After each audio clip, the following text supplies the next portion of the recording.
I do. You just Okay. tell me when to go, and I just look towards camera Yep. or where I'm going to sit. Yeah, you can look towards the Okay. Okay, you can go ahead. Today is the 2nd of March, 2024. This is the survivor Leah Grossman. I am Kara Torres Kilgannon. We're in Brookline, Massachusetts, United States of America, and the interview will be conducted in English. Okay, and then have a seat, Kara. And how much of us is showing? Waist Just up. Okay. Am I good to go? Yeah. Okay. Good afternoon, Ms. Grossman. Thank you for doing this interview. We're joined by your family member. Can you introduce him to us, please? Yes, my son, Mark Aaron Grossman. Very proud of him. Mr. Grossman, can you give us your thoughts on what you think about your mother giving her testimony to us today? I'm very proud of her. She's very brave. She's been a brave mother in person my whole life, and I know it means a lot to her, and it means a lot to us that she's going to go through this interview and relive everything again. She's a very brave person and loving mother as well. Oh, you make me cry. Well, thank you for Thank joining you. us. You're welcome. Okay. And then, so I'm gonna reset. Yep. Okay, Yep.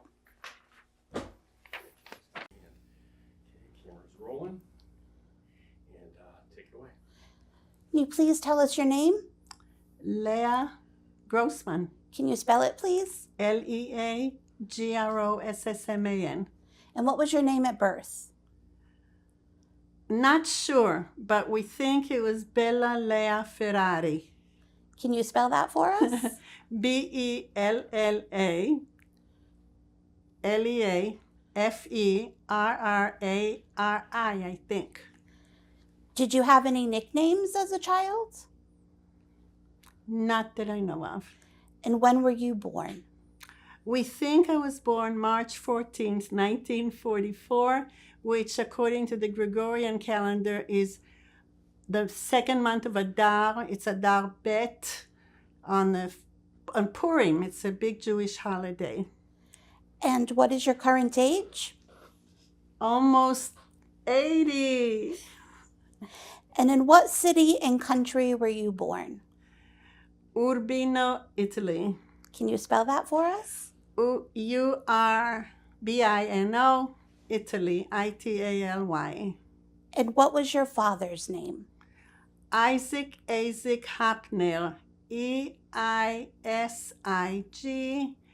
ISAC or ISAAC, last name HAPNER. And what was your mother's name? Also was spelled ISAK sometimes, his first name or middle name. My mother's name was Shoshana, SHOSHANA, Hapner, HAPNER, and in Yiddish it was Etta for Esther, ETTA for Esther, ESTHER. It was also called Raisel Etta, RAIZL or RAISL Etta, Raiseletta, Yiddish names, all kinds of names. What was her maiden name? Schmuckler, I think. Oh my goodness, I'm not sure. We'll have to look at the. That's okay. And did you have any Maiden name, Roth, ROTH. And did you have any siblings? Yes, my sister Malka Regina Hapner. And that was the only sibling that you had? Did anyone else live in your household for an extended period of time when you were born? We didn't have a household. We lived in farms and shacks with farmers. And what was your parents' professions? My father was in medical school, and my mother was trying to keep us alive. So and then he also, when Jews weren't allowed to study, we were all put into prison. It was a detainees camp. So. And what were the circumstances of your birth? Tell us about that. I was born in hiding. You want the whole story right now? So I was born, we think I was born in the hospital, or maybe at the farm, or maybe in a convent, or we don't know. But my father used to say maybe I was born in Raffaello's bed in the hospital. I forgot, Santo Raffaello, the famous artist. Or I was born in the backyard in the convent where they hid us.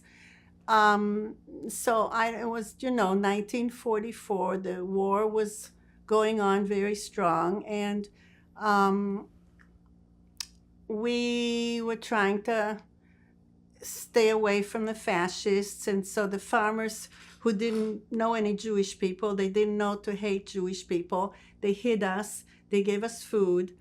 But when the fascists got wind of which farm we were hiding in, the farmers quick ran across the forests and caves to tell my father that the fascists have found our whereabouts and to move. So they moved us to the next farmhouse, and so he also moved to some other place. He was hiding in the woods, in the forest, in the caves, wherever he could. So we kind of, I was told we kind of moved in tandem, as he got word that we were moving. And they say that the nuns took really good care of us. They were very sweet. Once when my mother had to leave for something, the nuns babysat us, and they Okay, we're going to take a break. Thank you. You're doing fine, Miss Grossman. Thank you. You just want to check something. Yeah, No problem. I'll continue. Yeah, And that's okay. they, I remember. It's okay. Okay. You read your notes. Yeah, I'm okay. I'm ready. Is that okay if she holds that? That's fine. And so they took care of us. And my mother, when she came back from her errands, she couldn't find me and my sister, and she looked everywhere through the whole convent. It was a huge church. Finally, she found us, and she found me in a statue in Mary's arms. The nuns were ready to sprinkle water on me and make me be Catholic, I guess. They wanted to christen me, and my mother ran in screaming, "What are you doing to my baby? Leave her alone. Give her back to me. Leave her, go away." She was just frantic. And the nun, my sister tells me, she was told that the nun started laughing and said to my mother, "You think a few drops of water is going to make her Catholic?" And my sister was at the time around 5 years old when I was born, and she was around 6, 7. The musicians were coming through town, jugglers, comedians on a cart, like in Shakespeare days. They were moving around doing their show, and my sister loved to sing and dance. She was awful cute. I'll show you pictures. And they made a lot of money when she danced on their wagon.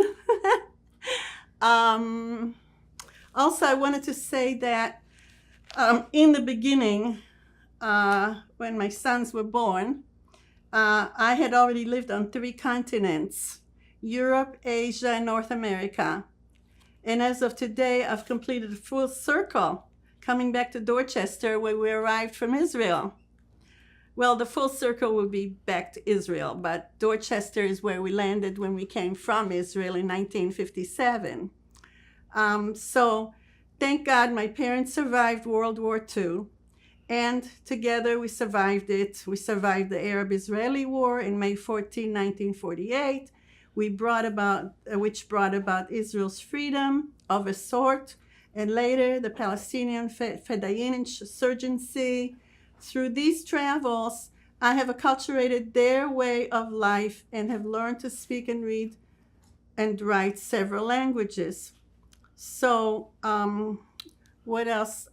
I have names of my mother, where she lived, where she was born, and my father, where he was born, and where he spent his young years.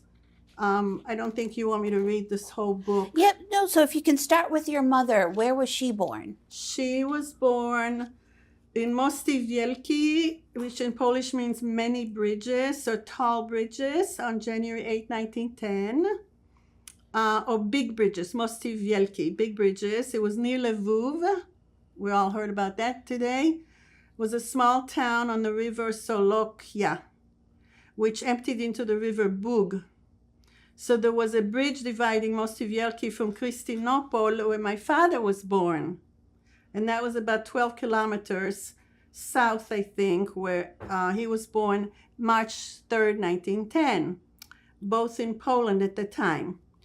Today, Krystynopol is known as Czerwonograd city. It means grad is city in Greek, and it's located inside Russia because of the border shift during World War II. So my father's name was, I already told you. Okay, so his father was named Chaim Hersh Tzvi. His mother was named Zisel. Her maiden name was Stumer. She was very funny. She always shushed him.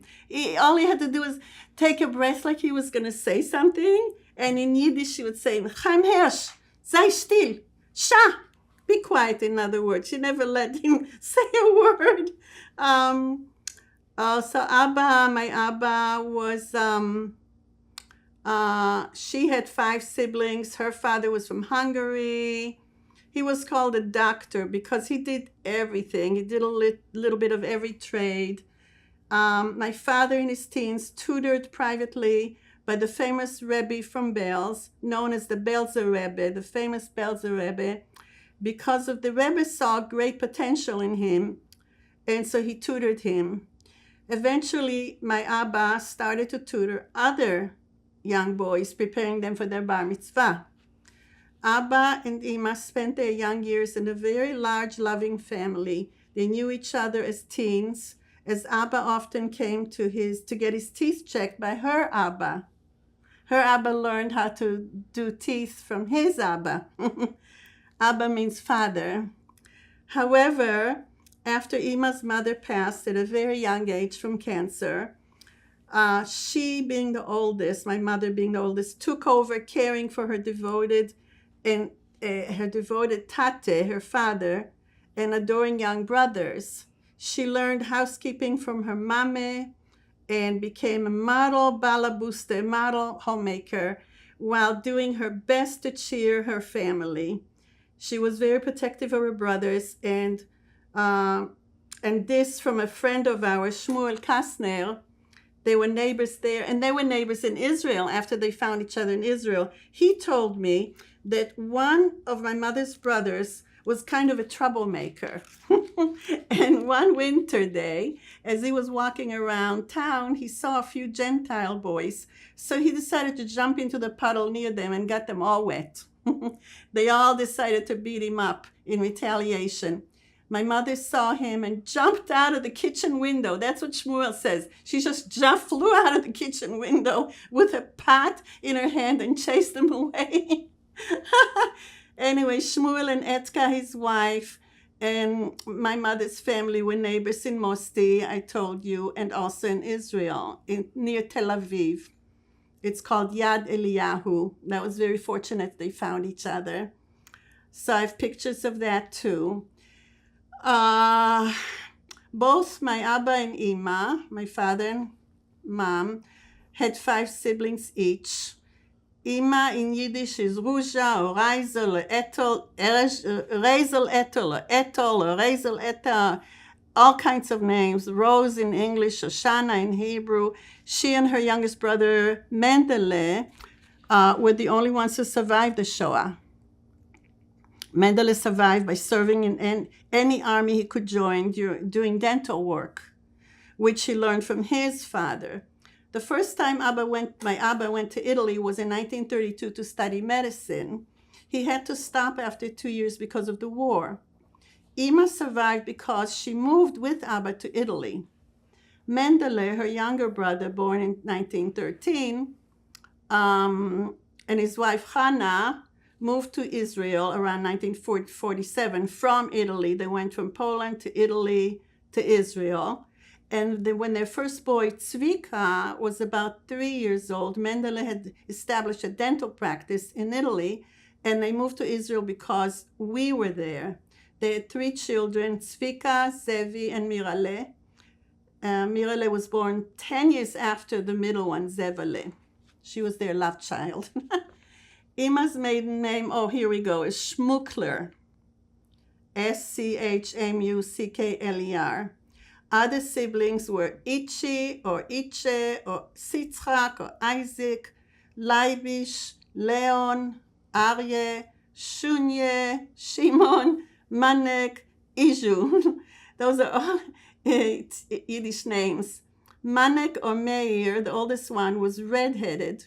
Iju was most handsome, healthy, and rode a huge Harley Davidson. He owned an obedient dog. Shunye was also mentally ill. They all worked as dental techs under his father's license, which he earned in Warsaw. Ima's maternal grandfather was a dental technician and wore a beard.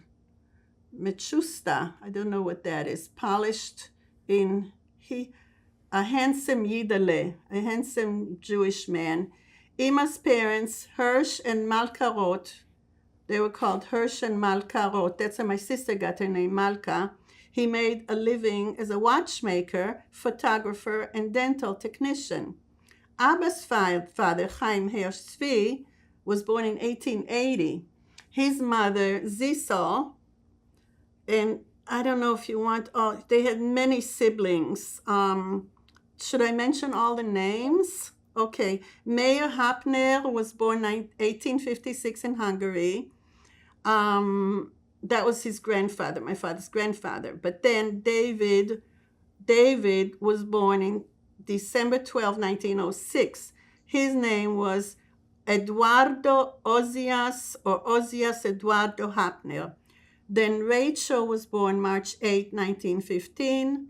Ruja was born, Ruja, I don't know when she was born. Yankele was born in 1920, and Zalman, the baby, was born January 14, 1924. Zalman got to Milano, Italy, somehow, and then to Israel on October 48. He wrote many postcards and letters, always ending them with Molti baci, many kisses. He was very affectionate and a very talented accordion player. Whenever he visited us, he always had to come with an accordion because I wouldn't let him in the door unless he brought the accordion. And I wouldn't let him stop playing until he went home.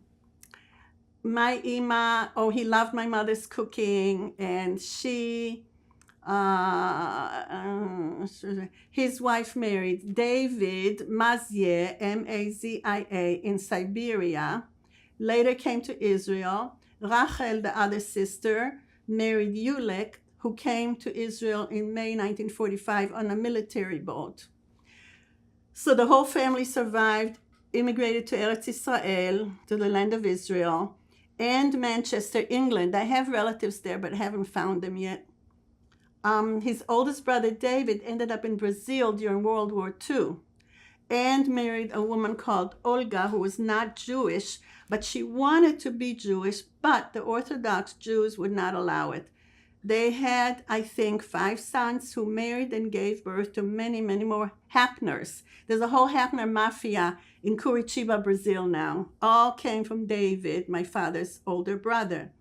We thank my youngest son, Joey, for bringing us all together because he learned Portuguese while teaching and working in Sao Paulo, Rio.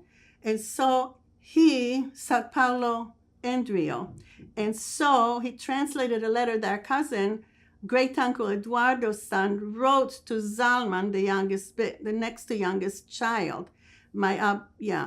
Many years ago, Eduardo wrote to Zalman in an effort to reunite the family, but Zalman wasn't able to read it. And years later, when he told me about the letter, and I told him that Joey could translate it, he says, "Yay, that's great." So he sent me the letter, and he translated it. And now all these non-Jews their great-great-great-grandfather's traditions, they're following still. And we celebrate it every time we've been together.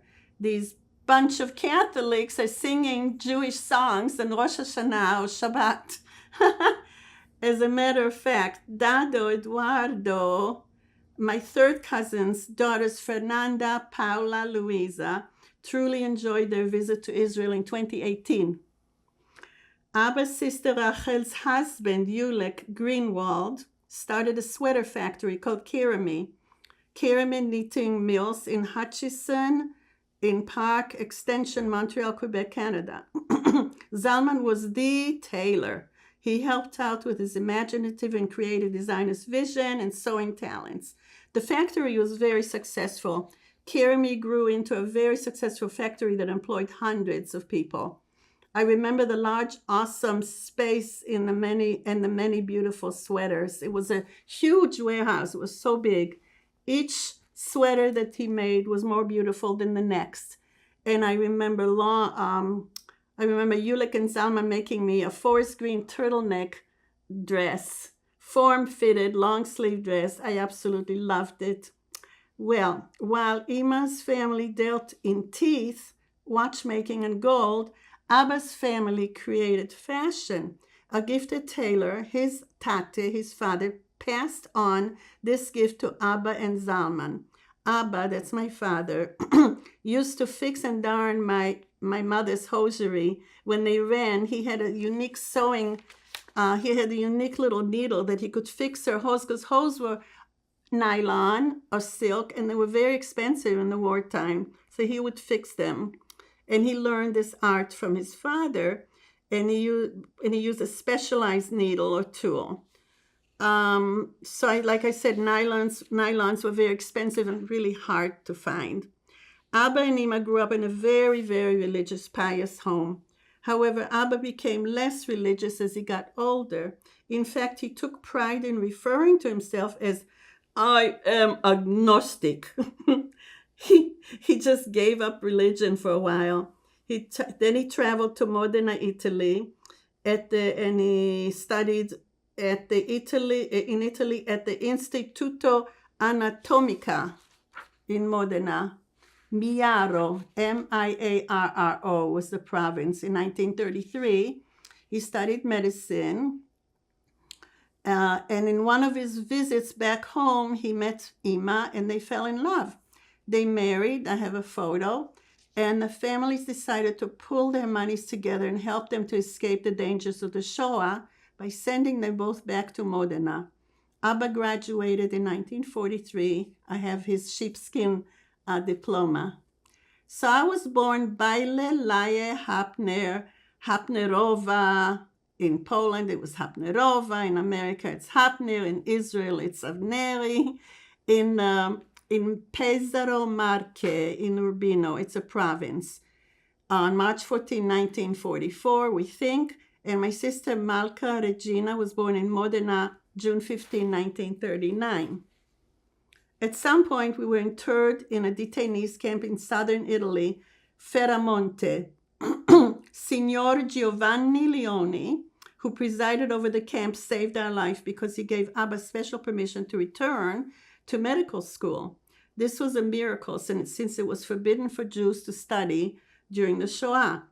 And upon further research, I find that Leoni was also a diplomat who made it his mission to save as many Jews as he possibly could. Giovanni Leoni was born November 3rd, 1908 in Pigmigliano d'Arco. Then it was a small town less than 10 miles northeast of Naples, and now it is an industrial suburb. He followed his father's footsteps, studied as a lawyer, and during World War II, he served in the legal branch of the Italian army. More and more about him can be found online. I'm sure I won't read the whole thing. He just recently died in 2001. Abba died in 2002. Too bad they didn't meet before they passed. So Abba could thank him for letting him go back to school. Then there was, I just want to say I wish I could meet his children. I think he has 5 sons. Mauro, Paolo, and Giancarlo, to thank them for what his father did for us. I was born in a convent called Santa Chiara. I have a picture of that. It was north of Naples. And I also heard that I was born in a hospital. In fact, I was said perhaps, I told you, in Raphael's bed. Raffaello Sanzio da Urbino, that was his name, the famous Italian painter. The nuns were very kind, I heard. So here in Jamaica Plain, there is also the sister convent of this Santa Chiara convent, and I have gone there and met them, very nice ladies. Malka, my sister, reminded me of the times during World War II in Italy when we did not know exactly where our Abba was or if we would ever see him again. Malka was about 6 years young then, and I was about 1. Like some of your children today in 2021, Ima of blessed memory was very strong. I don't know what that meant, very strong, and understood everything. She had to be strong for herself and for my sister and for me. And she had no idea how we were going to survive with moving from one farm, shack, cottage, hatch, whatever you want to call it, dilapidated homes, from one to the other, while the fascists were in hot pursuit of us and Abba. We were at the mercy of the farmers who hid and fed us. We had to hide separately from Abba because the fascists were helping the Nazis who were looking for him. He was hiding somewhere in the forests and mountain caves, and other partisans' underground resistant movement with them, whom he was helping, and they were always in search of the next place in which to hide. The fascists were always searching for Abba because he was a doctor. They asked everyone, where is that doctor who helps the partisans and gives them medicine? At one point, they held Ima at gunpoint, asking for his whereabouts. She stood staunch and would not divulge any information. And I don't think that she actually knew in which cave or location he was hiding. They didn't shoot her, and they let her go, saying, Bella donna, beautiful lady. She was beautiful, inside and out. Non possiamo spartarti te. We cannot shoot you, the Italian people would say. They had a good heart. The Italian people hid us. Abba was good to them, and they were good to us. At around 3 months of age, when I may have drunk spoiled milk at one of the farmhouses, I developed a very high fever, diarrhea, and vomited a lot. And I was only 3 months old. I was near death. Abba asked the farmers for fresh water, sugar, salt in order to make a health potion for me. They searched everywhere for these ingredients, and when they found, gave to him. And he had to search for a very small, teeny eyedropper that would fit in my mouth so he could give me this mixture. And he found the dropper finally and helped me, and I got better. While in the convent, while Ima needed to run an errand, the nuns were very happy to care for Malka and me. They used to say, what a beautiful baby, like baby Jesus. So then one occasion they decided to christen me. I was in the Virgin Mary's outstretched arms, I told you, and they started sprinkling water on me. I told you that story. My sister used to sing and dance in the streets on top of musicians' wagons, and she had a lot of fun, and they really appreciated her. She entertained the villagers who were trying to earn a little money. People donated more money because she was so adorable and entertaining. So I told you about the surnames, Hapnerova in Poland, and Hapner in Italy, and Avneri in Israel. So I think this is a good time to take a break. And Thank it's at you. the end of the first chapter. You did a lot of reading. That was a very good summary, but I thought you might need some water. A couple of minutes. You read a lot. And I just wanted to make sure that the viewers, you gave a great summary. But if you don't mind, I'd like to go back after our break, just ask you more details about when your parents met. Were they in, because I found trouble. So were they in Poland at that time? I'll just ask for clarification how they met. Were they in Poland? Because I think the viewer is not sure how they got to Italy. So just to go over that, how they went, got you from Poland to Italy. Your sister was born, and then just go into your birth, who made the arrangements with the nuns, go more into you about your time in hiding, and then more about you, because that was a wonderful summary of the whole family. But I'm just thinking someone listened to it might be like, how did they end up in Italy? Well, I said that the family put their monies together Yes, to to send send them to them. medical school. But if you How could maybe, that I don't know. Oh, you don't know more about the All circumstances. that I said is all that I know. No, then that's fine. So I Yeah, won't I ask don't know you again. any more details. No. It's too bad. No, that's okay. But I thought if you need some water, and then I was going to ask you, can I take a picture of the first 2 pages just so the show I have the names Yeah, of sure. the people, so I don't have to rewrite it all Sure, you for can. the indexing, if that's Yeah. okay. Yeah. I just thought you needed a break because that was a lot of Yeah, information. I'm okay. I can keep going. Oh, okay, but I just wanted to idea we're getting to put across to someone that is watching it is obviously you couldn't tell, you didn't know who was enemy, who was okay. They were just acting what they normally would. Do you see what I mean? Mm-hmm. That sort of idea. So if we can just start there, and then you can go into Okay. your new chapter. Does that sound Okay. okay? Okay, whenever you're ready. So Ms. Grossman, you mentioned about you and your family in Italy hiding amongst the farmers. Can you tell us a little bit more of what you know about those farmers? Yeah, so what I wanted to say is that what I just finished, divided it into the 5 books of Moses. The first one was, what I just finished, was Genesis, Breshit, from 1944 to 1960. And now I'll go to Shmot, the second book, but I'll answer your question. So the farmers, I don't know if they knew who we were. They just knew we were in trouble. And they took care of us. They were very good-hearted people. That's all I know. And how did they take care of you? What were they able to do for you and your Well, family? they fed us. Like I said, one time we got some sour milk and I got very ill. But they fed and clothed us, I imagine. I don't know. Nobody ever told me. Okay, you can continue with your story. Yeah. Yeah. So now we're in Exodus. We are leaving Italy and going to Israel. When World War II ended in 1945, we moved to Israel in 1948. No, we moved to Israel. And in 1948, the Israel's War of Independence broke out. Malka was about 8 at the time, my sister Malka. Abba joined the Haganah, the IDF. You've heard a lot about the IDF today. He was one of them, where he served as army doctor. We didn't see him a lot then either. We also lived next door to a farming machines factory. The IDF used this building secretly, converting the basement to building and storing ammunition.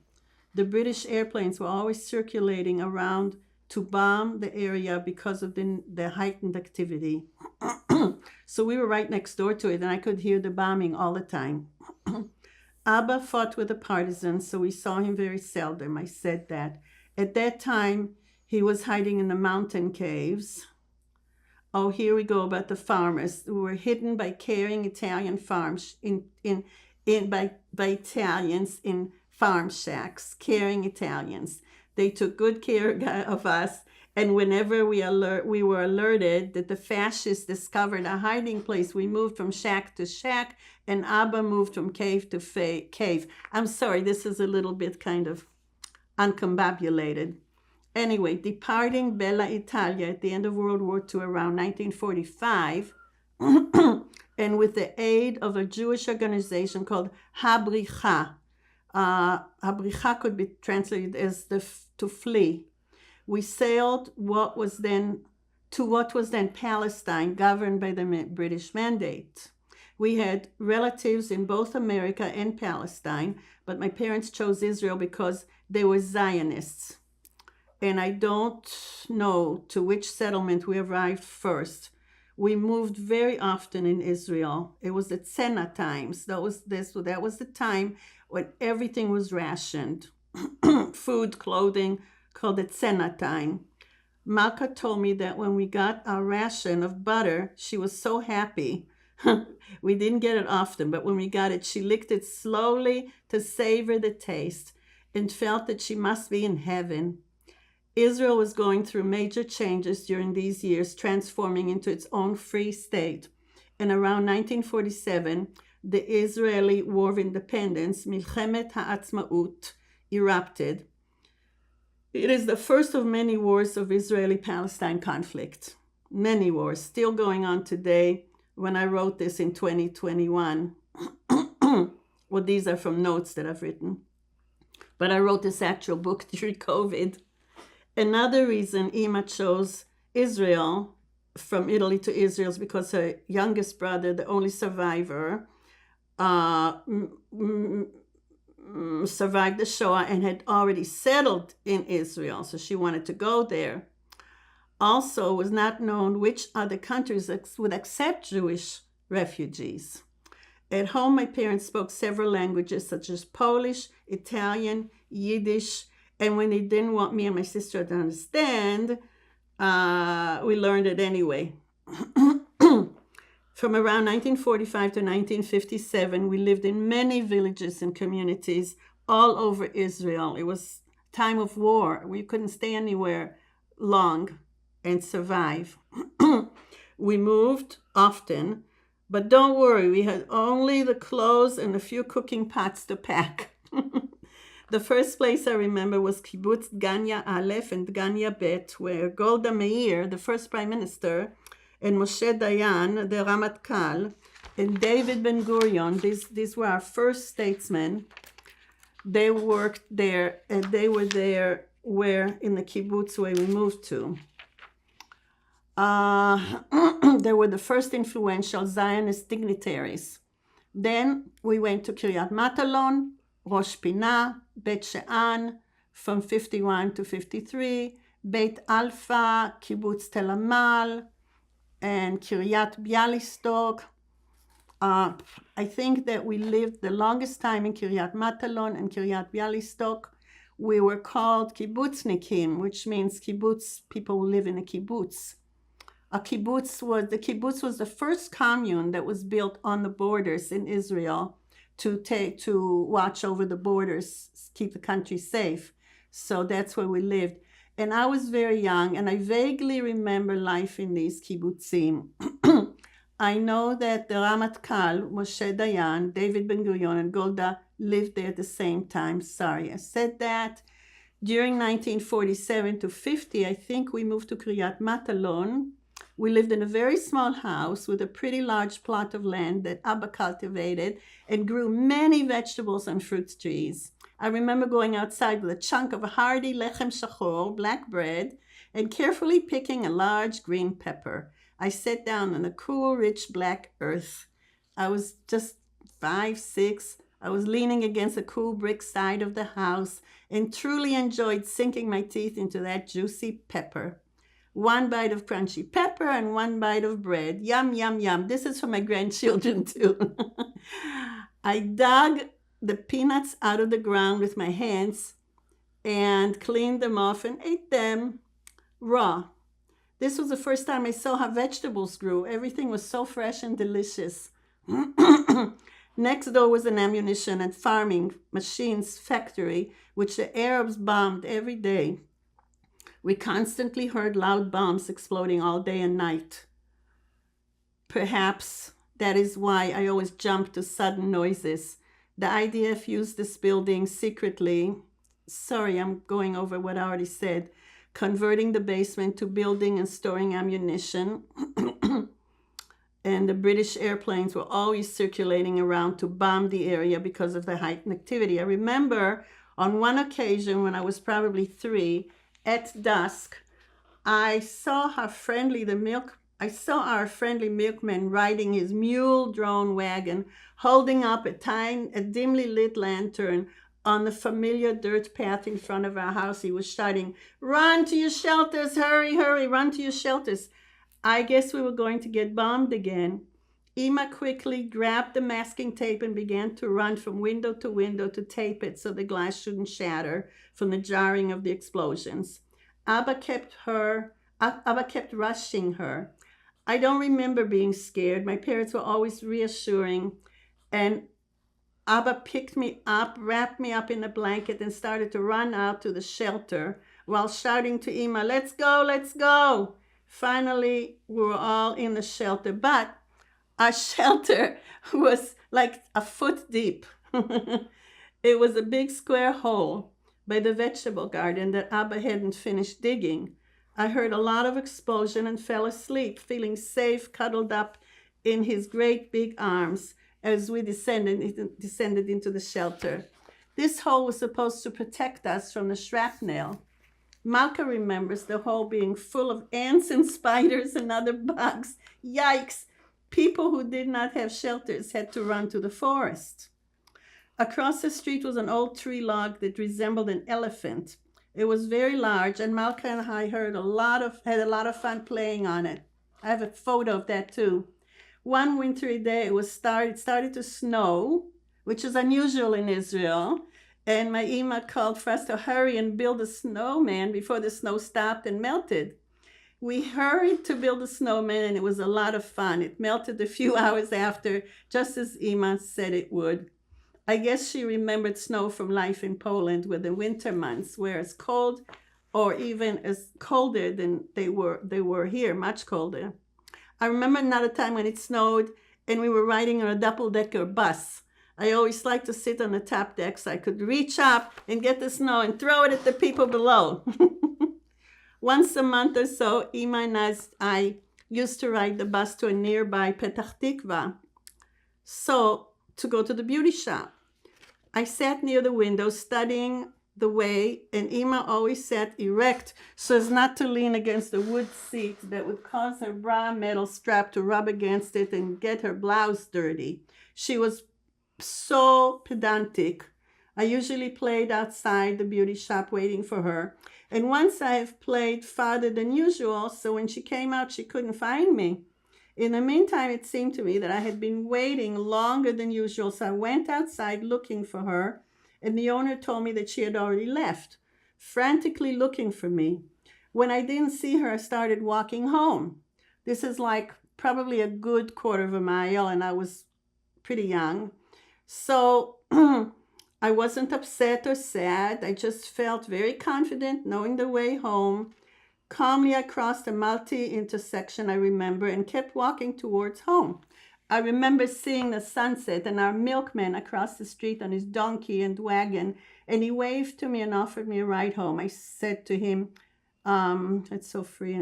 I felt so free and independent and knew my way home, so I thanked him and continued to walk. When I got home, Malka greeted me with, "Where have you been? Ima is looking for you all over with the police."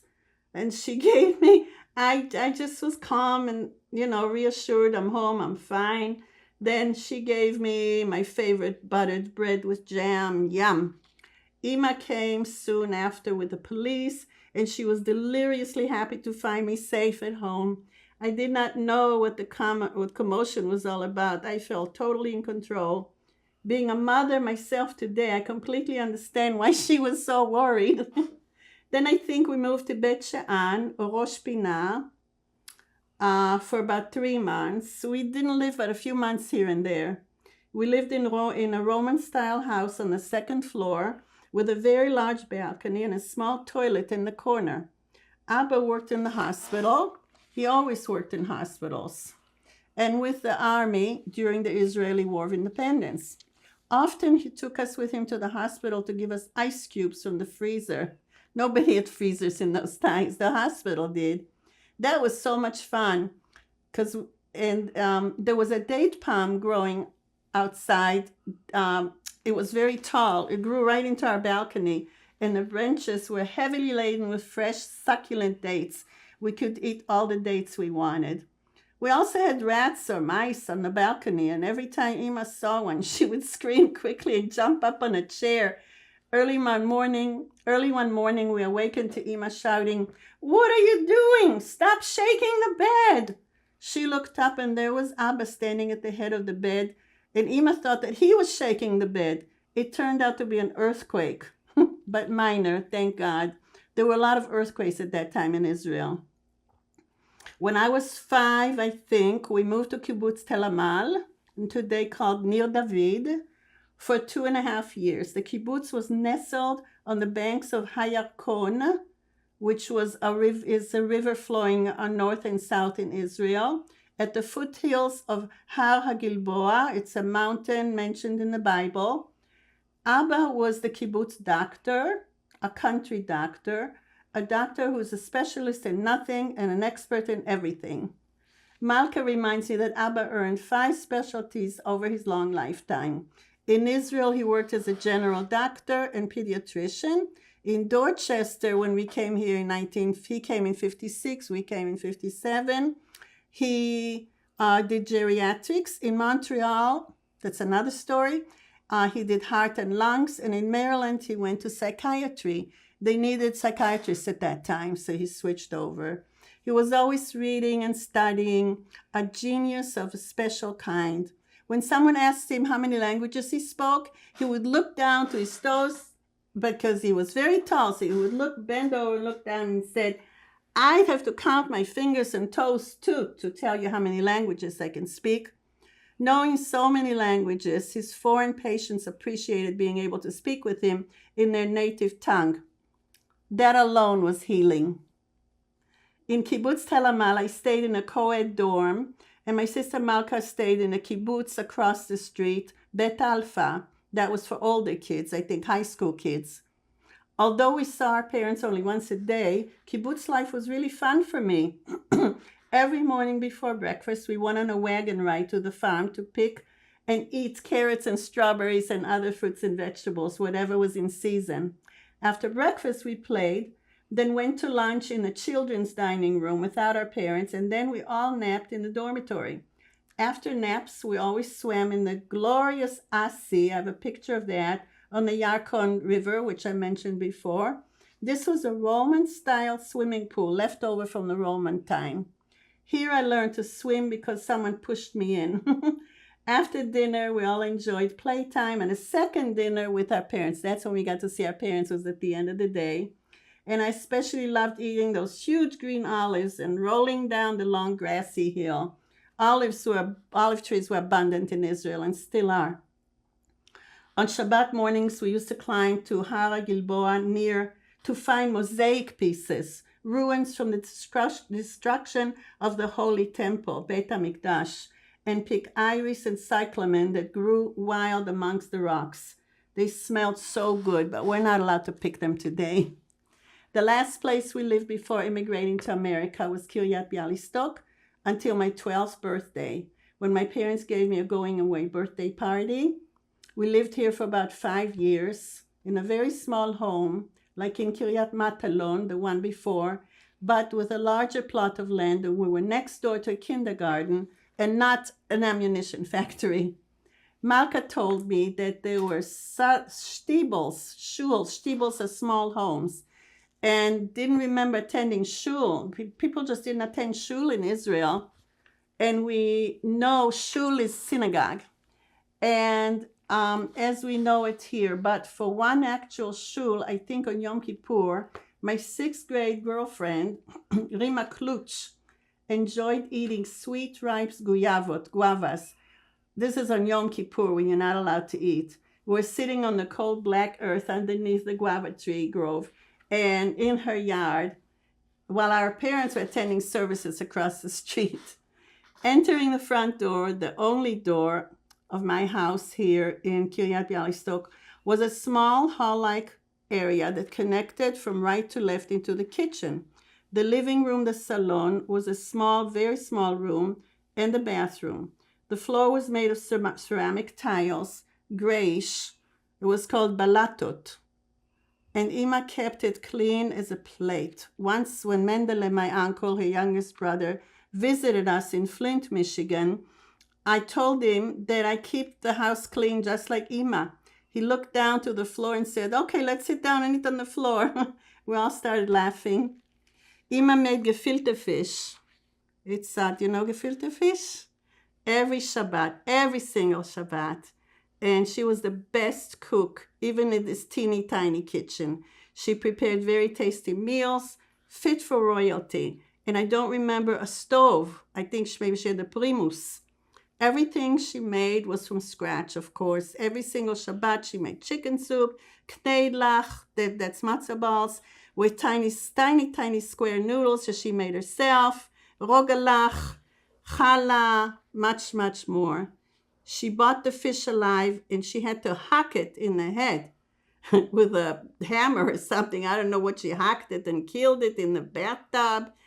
And the chicken came dead already, but we had to flick the feathers off and burn them off. And when we couldn't flick them off, we'd have to burn them. It smelled so bad.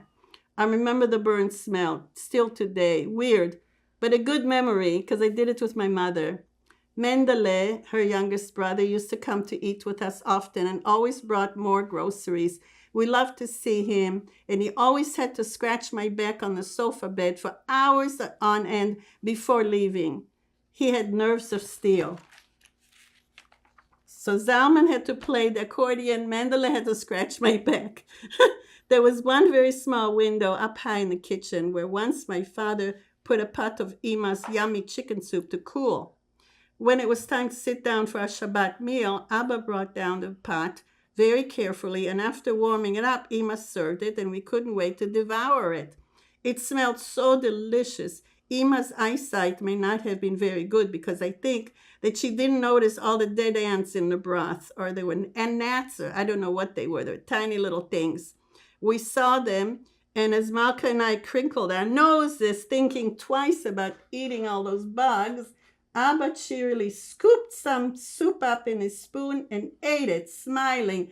And he went, ah, delicious. He would exhale. And he said, it's protein. We ate it. It was delicious. Food was scarce and we weren't going to waste any. Abba loved to sip hot tea.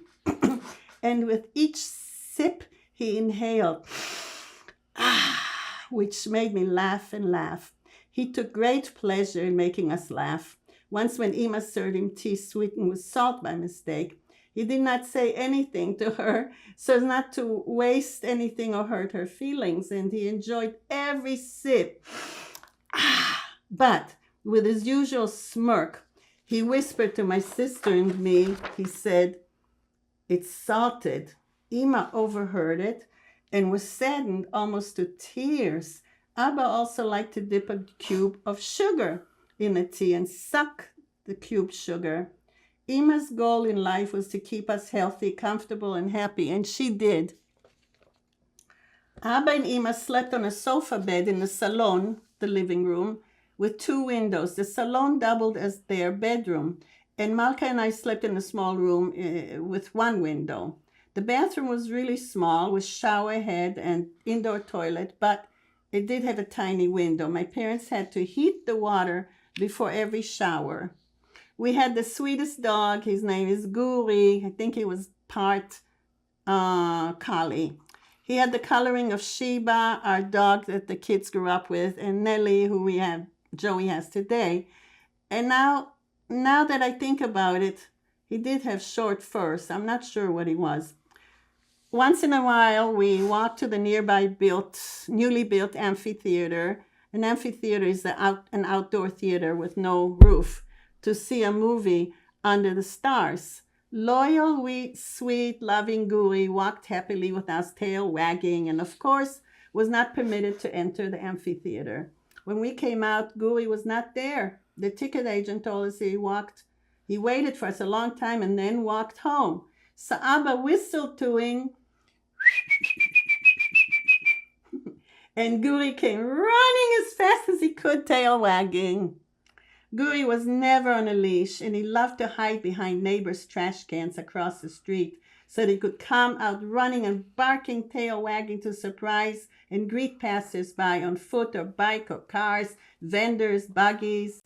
These were shops on wheels. They would go through the neighborhood. You didn't have to go to the store. They passed several times daily selling used stuff, alte Sachen, in Yiddish, heaped to the max on top of the wagons.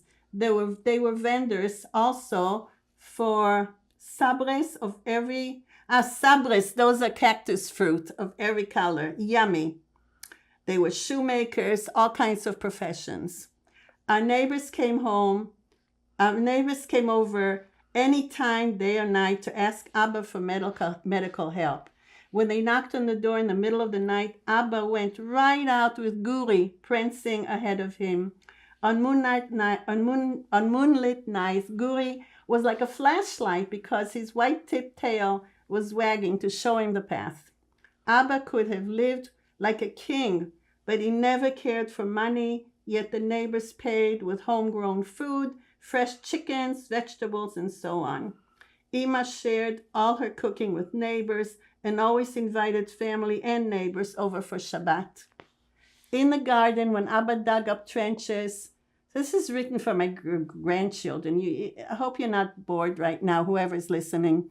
When Abba dug up trenches around the fruit trees for watering purposes, Guri dug too, and thinking he's helping, but he didn't always dig as Abba would have preferred. But often he unearthed unwanted moles. When he suspected the mole, he started barking and wagging his tail with joy. He was so happy he found the mole. The moles used to eat the roots of the tree, so that was bad. Oy.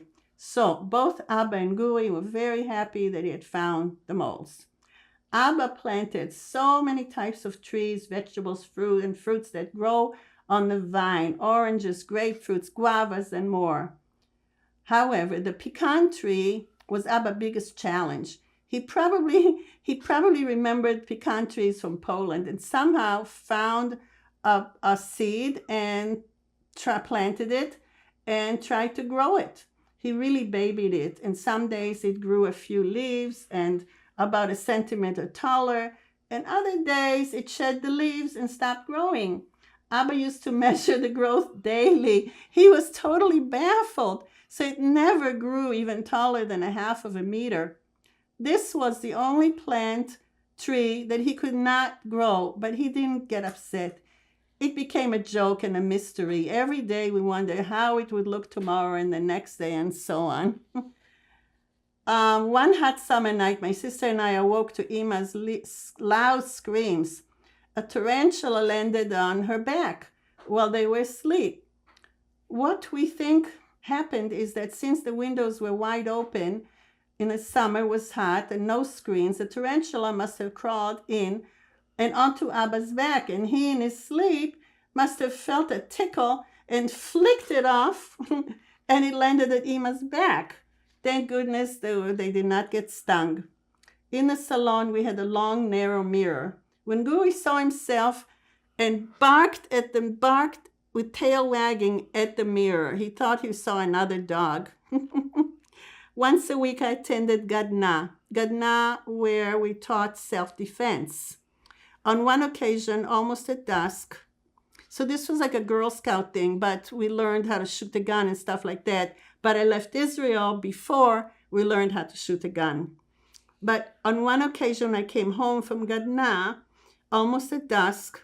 I noticed an unfamiliar man standing on the side of the dirt path very close to our house. That very day, I had learned how to jump down from a roof and land properly, trying to avoid getting a concussion. The next week, we were going to learn to handle a gun, and I was sad that I would have to miss it because we were going to leave for the United States. The stranger on the side of the road looked very suspicious to me, and nothing in Gadna so far had prepared me for this. As I got closer to the house, closer to him, he turned his back to me and was moving his foot on the dirt nonchalantly, as if to cover up something. I was really frightened and rushed home as fast as I could. Once inside, my parents bolted the door quickly. It was a new gadget that had just been installed that evening because they heard about the spy roving around. Maybe that was him. So the door, the new door gadget with the police instructed us how to open the door carefully and where to stand. About school, I loved school, and I remember my 6th grade friends. We used to get together every Friday night to play. When it was time for Ima and I to depart for Boston, my parents invited cousins, Tzvika and Zevi, and my 6th grade students to a birthday going away party. I have a picture of that too. I felt very special wearing the dress that Ima made for me with lace and shiny ribbons. She also made the most amazing costumes for Purim, and I have pictures of that too. She made everything in scratch without using a pattern. I don't remember being sad about having to leave Israel, but Malka told me that since we couldn't bring Guri with us, our dog, someone came to pick him up to adopt him. She told me that I chased the car, crying hysterically, trying to catch up with them. I don't remember this. That was awful. So I finished 6th grade. I have a picture I told you before going to America, and also left behind my puppy love, Shlomo Yakubovsky. He was my, puppy love. He was in my school. Incidentally, in 1956, I had a pen pal, Debbie. I have a photo. I don't remember meeting her once we arrived in Dorchester, which was sad.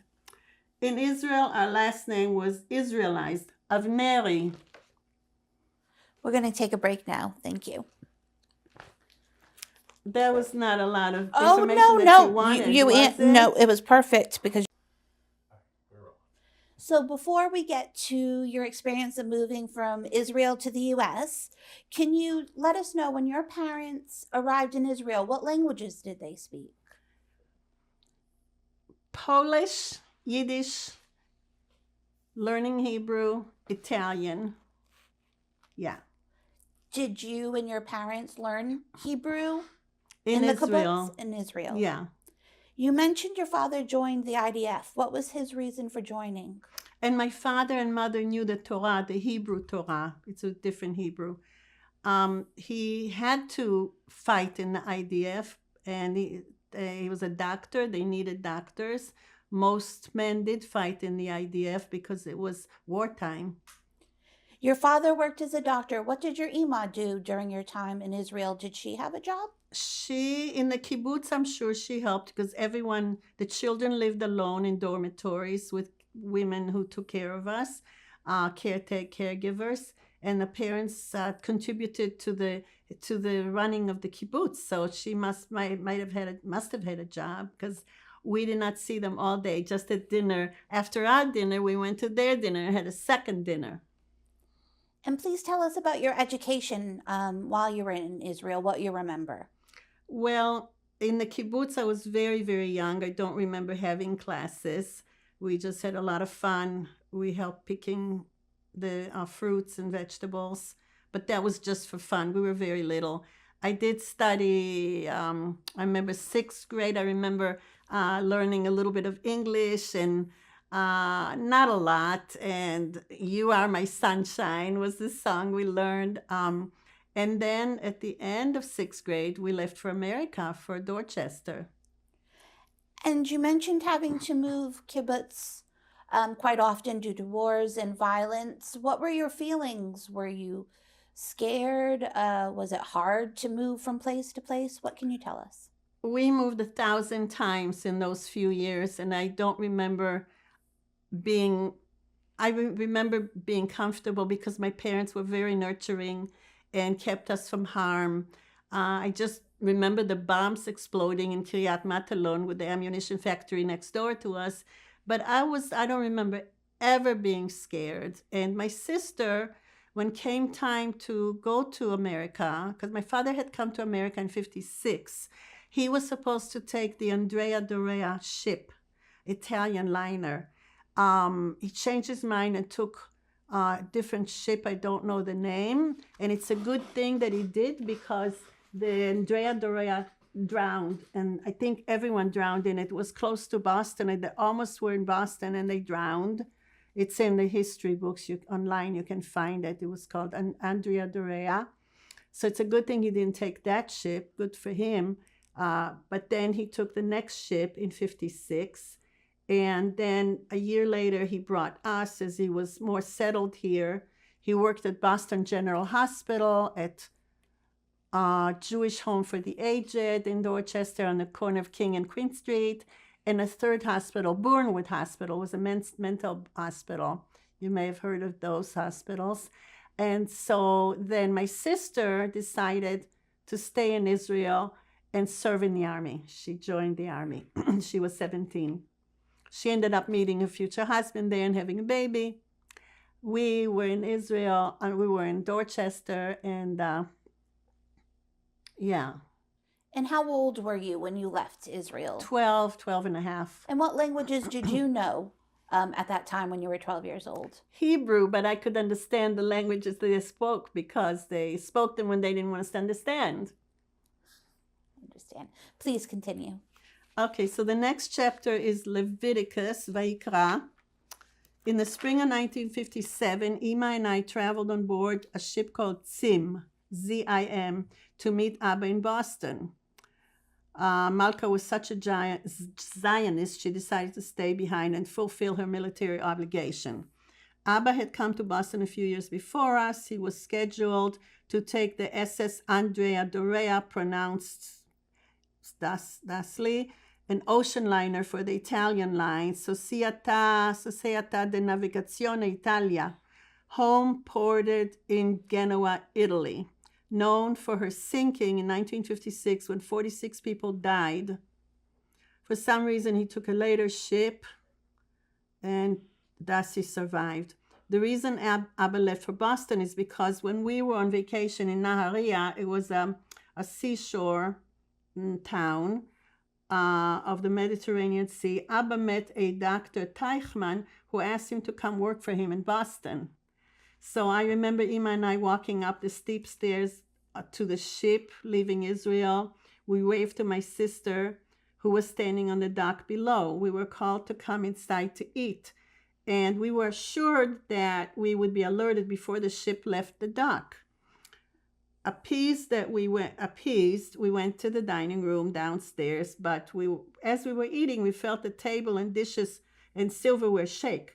It was at that moment when we realized that the ship had left the dock, so we ran upstairs fast as we could to the top deck to wave one last goodbye to my sister, Malka. By the time we got up there, the ship was quite a ways from the dock, and my sister and I yelled goodbye to each other until we couldn't see or hear each other anymore.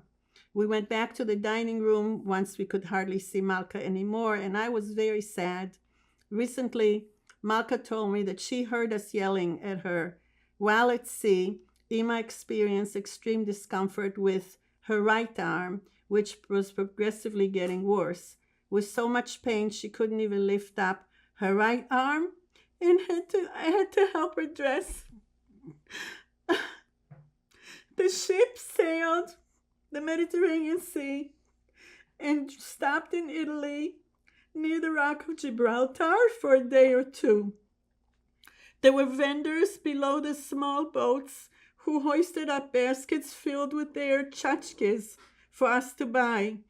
I remember it was very long way down. Gibraltar on the Mediterranean Sea is known typically for stormy waters, and upon we ran into a hurricane. The ship's captain tried to circumvent the storm, which was raging onto the deck. I remember giant waves washing over the deck, but a party saved the day. Someone was celebrating a birthday party on board, and I remember walking slanted on the deck like the Leaning Tower of Pisa because the ship was lopsided from the storm. Everyone asked me, "Why are you walking crooked?" I asked them, "Why are they walking crooked?" We all laughed. After about 3 days on the stormy Atlantic, the captain was able to redirect the ship around most of the worst part of the storm. I remember Ima suggesting that we stay on deck as much as possible because the fresh air, she said, would take away the nausea. She was right, and we never threw up. And the next book, there's another book now. Numbers, Bamidbar. Approaching the Boston Harbor, Ima called my attention to all the Spitzim. Spitzim were skyscrapers and the Statue of Liberty. Or did we stop in New York first? I'm not sure. Anyway, it took 2 weeks to arrive. Abba brought us to a beautiful home in Dorchester with lots of rolling grass. The Jewish Home for the Aged gave us the two-story Tudor home next door. Today the hill is gone, but the house still looks beautiful. We visited it. Mark, in fact, my son, and his son went with me to find it. It was at 1 Queen Street at the corner of King Street in Dorchester. Abba now worked 3 jobs. One as a night shift physician of the Jewish Home. The second and third were his day jobs in Boston City Hospital as fellow in chest diseases, 56 to 58, in conjunction with Tufts Medical School, Professor Maurice Siegel, department chair, and at Bournemouth State Hospital, Psychiatric Hospital in Brookline. The house was so big, Ima loved the open kitchen. Her kitchen in Israel was smaller than this little place, and the kitchen in that house was as big as this whole room. It was complete with a huge fridge, stove, and many windows. In Israel, we had an icebox, so Malka and I rode the bike with me sitting on the handlebar to a place 20 minutes away to get a big block of ice. We tacked it on the back of ledge of the bike somehow and stopped every now and then to lick it because it was so hot. I remember that by the time we got home, the big block was much smaller. I attended 7th grade at Grover Cleveland Junior High. That was in Boston or Dorchester, I'm not sure. To get there, I walked to the Neponset streetcar. I remember walking on the sidewalk between walls of snow in the wintertime, and I couldn't see the street above. The ride took 45 minutes one way, and I used to fall asleep both ways. Somehow, I woke up in time, or maybe the driver woke me up, I don't remember. It snowed a lot that winter, and the sky was mostly gray. I remember writing to my sister, telling her that there's no blue skies here. I loved school, although I got teased a lot, and I don't remember that it bothered me. Some kids called me Happy. My last name was Hapner. They called me Happy because I was always laughing. I'm still like the cup is half full for me, you know? I'm just glad that we survived. And I didn't understand why some kids asked me, why am I not wearing a robe and sandals? And why isn't my skin dark? There were about 35 students in my 7th grade, 1 girl from Italy, the other from Greece, and we 3 excelled. We were the only ones who got on the A honor roll. We studied really hard, and we learned penmanship, sewing, cooking, geometry. Ima packed delicious lunches.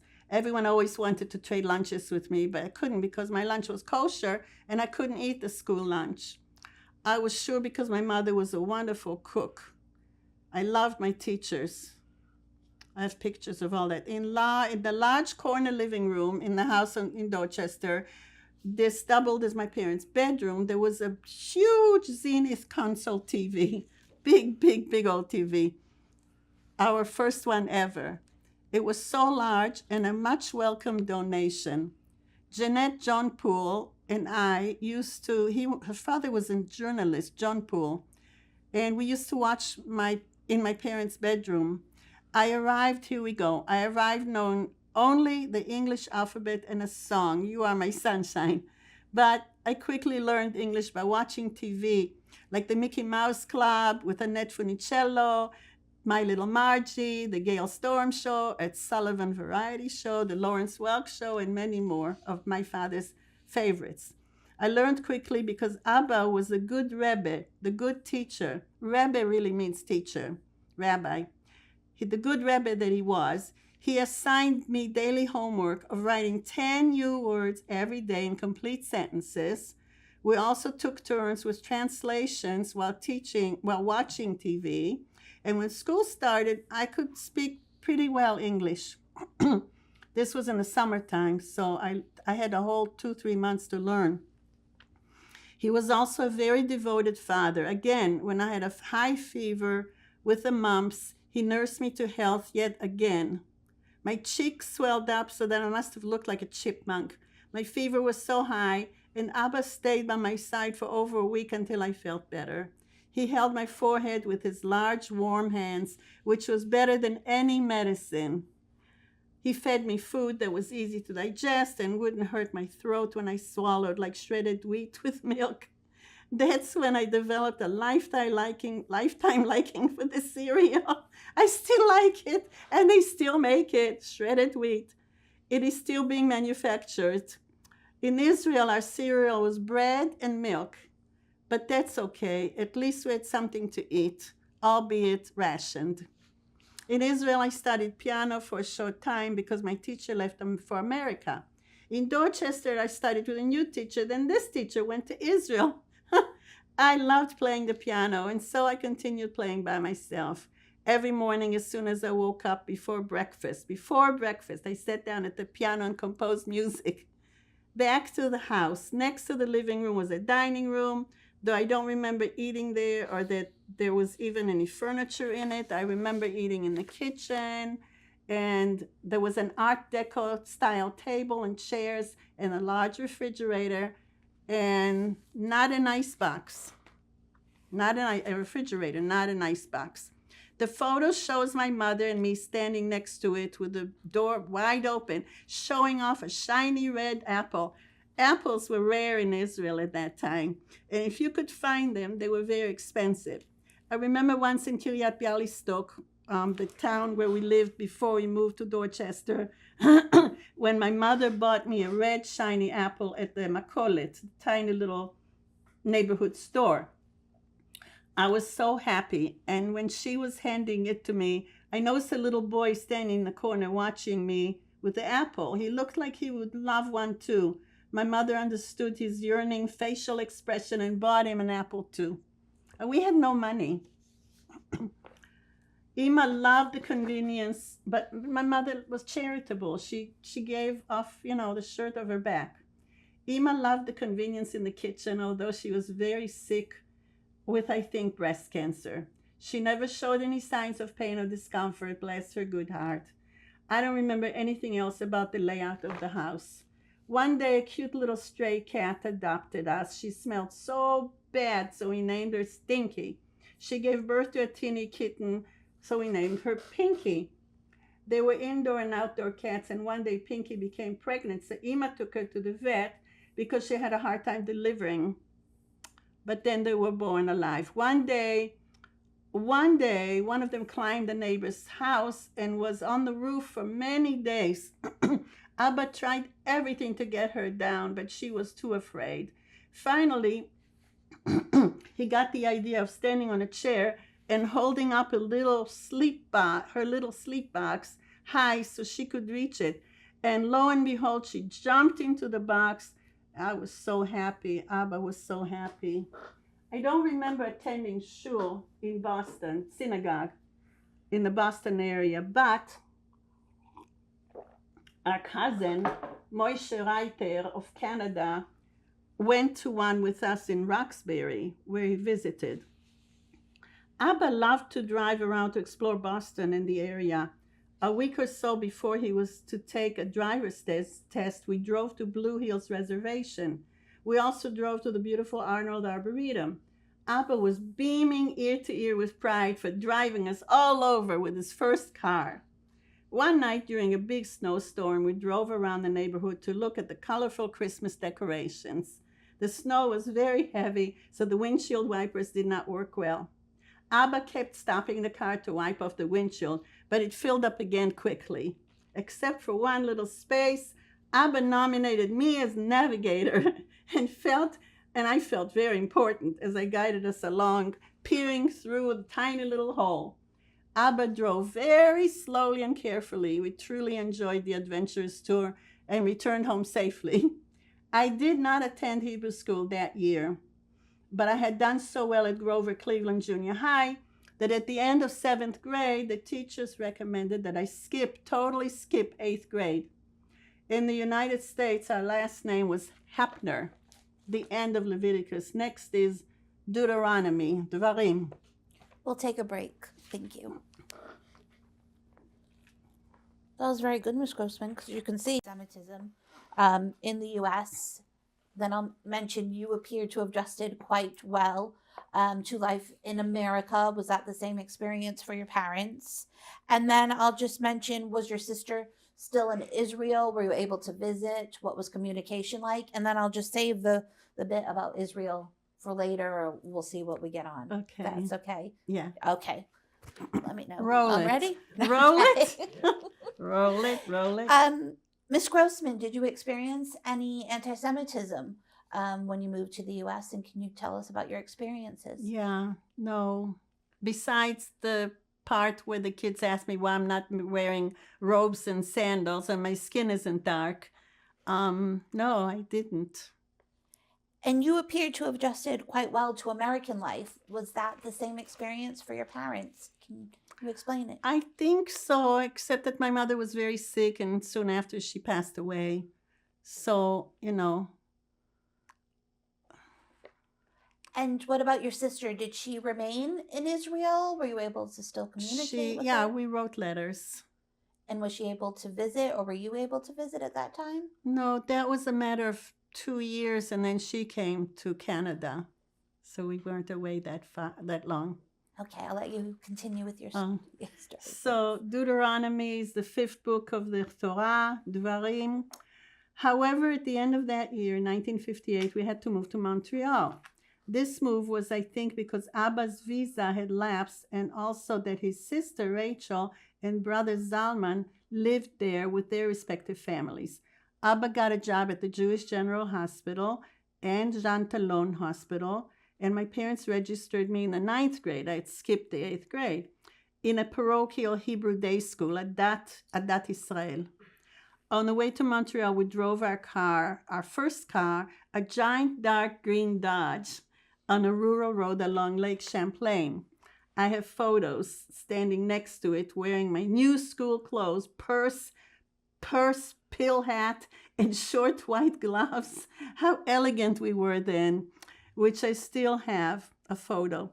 Being only 13, not very tall, I remember that I could stand up inside the car. That was so cool. Our trip was quite an adventure with breathtaking sights of the lake. Sadly, we saw many rundown shacks, small rundown shacks. The curious thing was that many of these shacks, sported a TV antenna on the roof, and sometimes they even had a car in the driveway. We passed many motels, and my father exclaimed, "Motel must be a very rich man," because he couldn't say, I guess, motel. He just made a joke. My father was very, very funny. In the motels, he called it a motel. Motel is a Yiddish name for a man. So he said, "Motel must be a very rich man." We all laughed until today. We don't know if he said it as a joke or we don't know. I also remember the car going bumpity, bumpity, bump. My father kept thinking that we had a flat tire, and so he stopped many times to check, and the tires were fine. And finally, he figured out that the bumping sounds were caused by the cracks in the cement surface on the road. We were very relieved and laughed and laughed and laughed. We moved about 3 times between 1958 and 1960. One apartment was on the 2nd floor on Linton Avenue in Montreal, where Abba worked at the Jewish General Hospital. I then attended Adat Israel for less than a year. It was not a happy experience because I was teased and made fun of, and I cried a lot. Also, Ima was very sick and needed my help. Mr. Alpert, the principal, was not nice. In addition to not being that proficient in English, the curriculum included Shakespeare, a whole nother language, geometry and chemistry. I actually liked chemistry and geometry. Having skipped 8th grade, I had missed 2 years of Hebrew and Canadian geography and history. All this while Ima's condition was deteriorating rapidly. I had one good friend who introduced me to a wonderful deli that served corned beef and tongue sandwiches on rye bread, the best French fries too. It was my first time eating this type of food, and the fries were greasy and delicious. She taught me how to dip them in ketchup. First time I ever heard about ketchup. Her fingers were plump, and as she ate them with fervor. She made me love French fries. In the middle of the school year, my parents took me out of Adat Israel and enrolled. So in 1 year, I was in 3 different schools, and enrolled me in Outremont High School. And then we moved again to Northmount High School. Here I learned how to speak, read, and write French. I became fluent in French and was able to have a conversation with my friends who spoke only French. I did not do well at any of these schools as I have in the past. That summer, Abba worked as a doctor at Camp Massad in the Laurentian Mountains in Montreal. I really liked camp, and I remember swimming and canoeing in a very clean lake photo and watching the beautiful northern lights in color every night. I was given a job as a CIT for a boys' bunk, about 9 silly boys. I remember once at dinner time when I tried to shake some sugar out of the sugar shaker into my tea, the sugar was stuck. I held the shaker upside down and beat it with my clenched fist, and every letter, at every beat, I went SHEET because I was upset that the sugar wouldn't come out. Well, I guess I spelled the word wrong, and we laughed and laughed.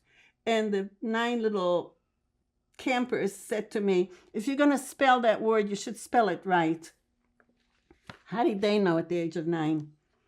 Abba bought a Ringer washing machine, and Ima was so happy. But the machine only washed the clothes and did not spin.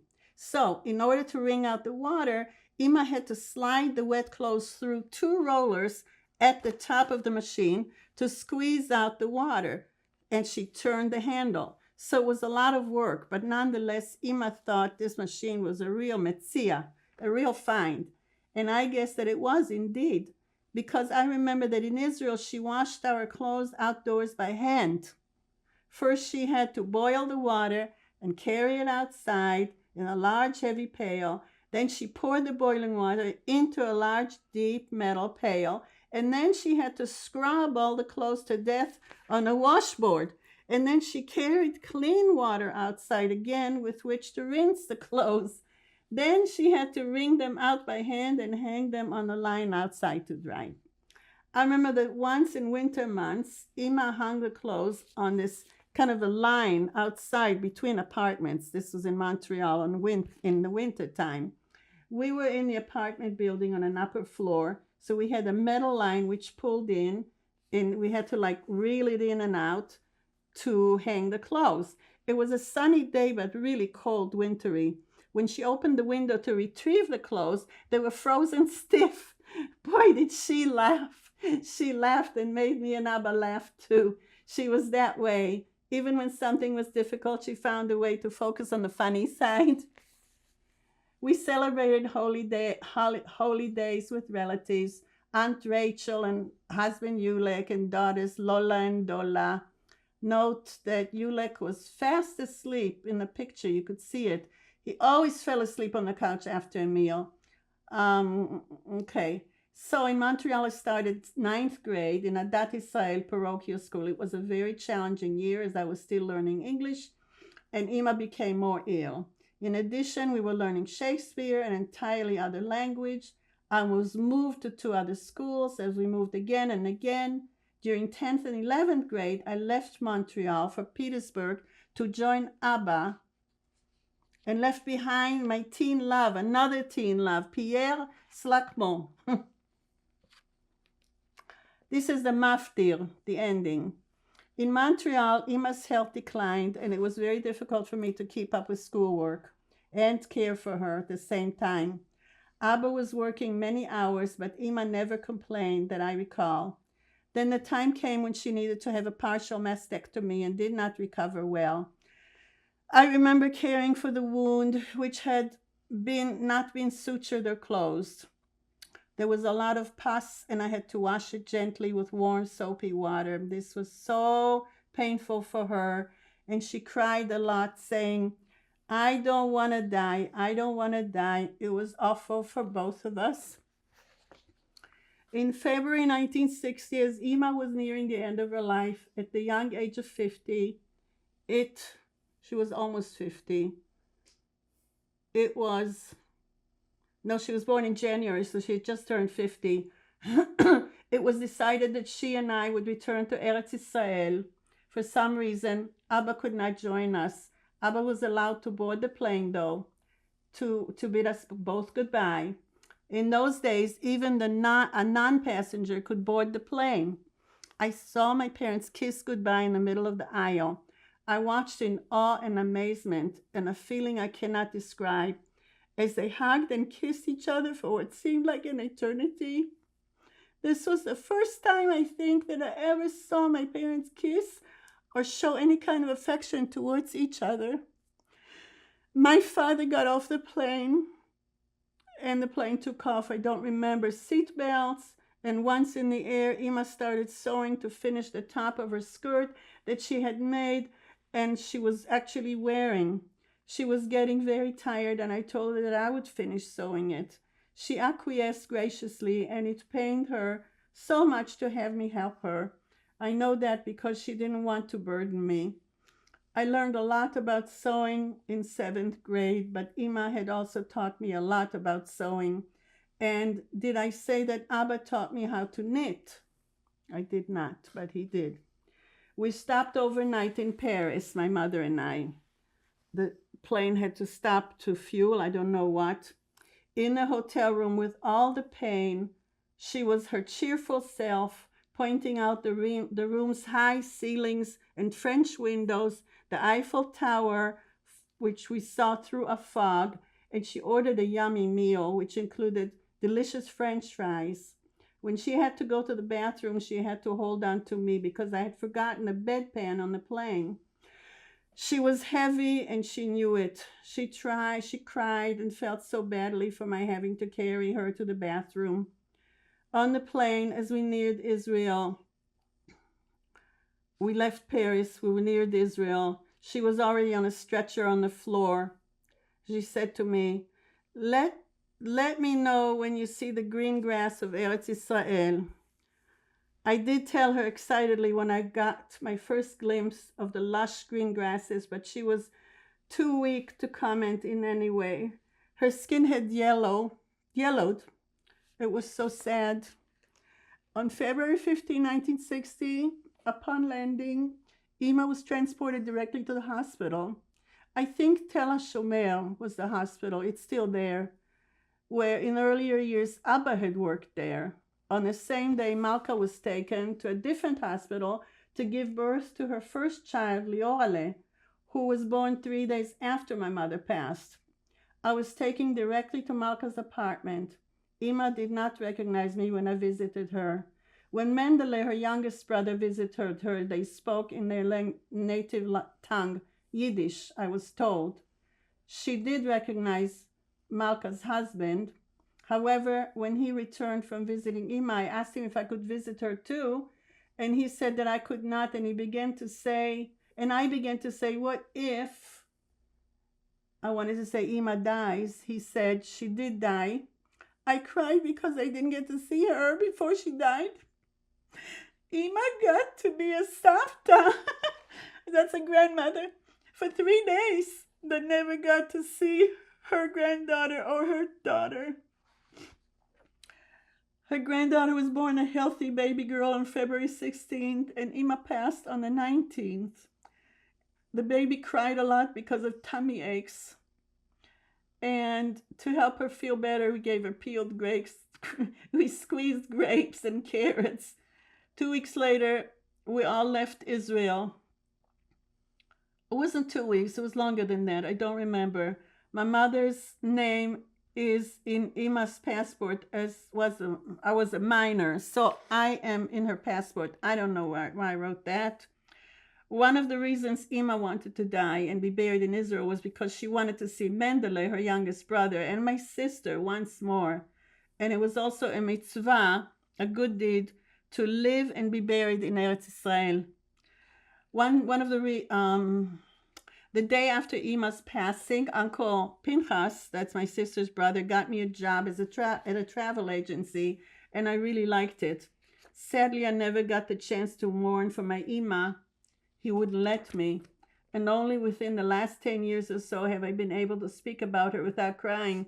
And I just lied because I cried. Or to hear other people speaking about their living mothers. I couldn't do it without crying, but I still miss her so much each and every moment.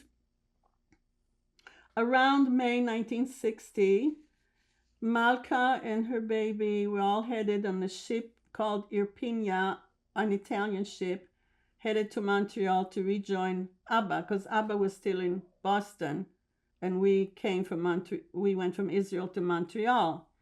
He had rented an apartment where we could all live together. The ship, I already talked about the ship stopping, and yeah. Then I went back to school in where am I? Boston, about a half a year only in Boston. But then we left for Virginia, for Petersburg, Virginia, where Abba had meanwhile moved. He got married a year later to Rosina around 1961. In our spare time, we played tennis and visited Virginia Beach and Myrtle Beach.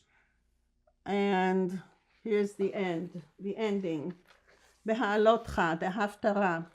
Like Abba, Ima read a great deal. She was always very upbeat and always smiling, even when she was sick. Abba, at 6 feet tall, towered over her. He always looked so handsome and debonair, and Ima's elegance in dress and manner matched his good looks.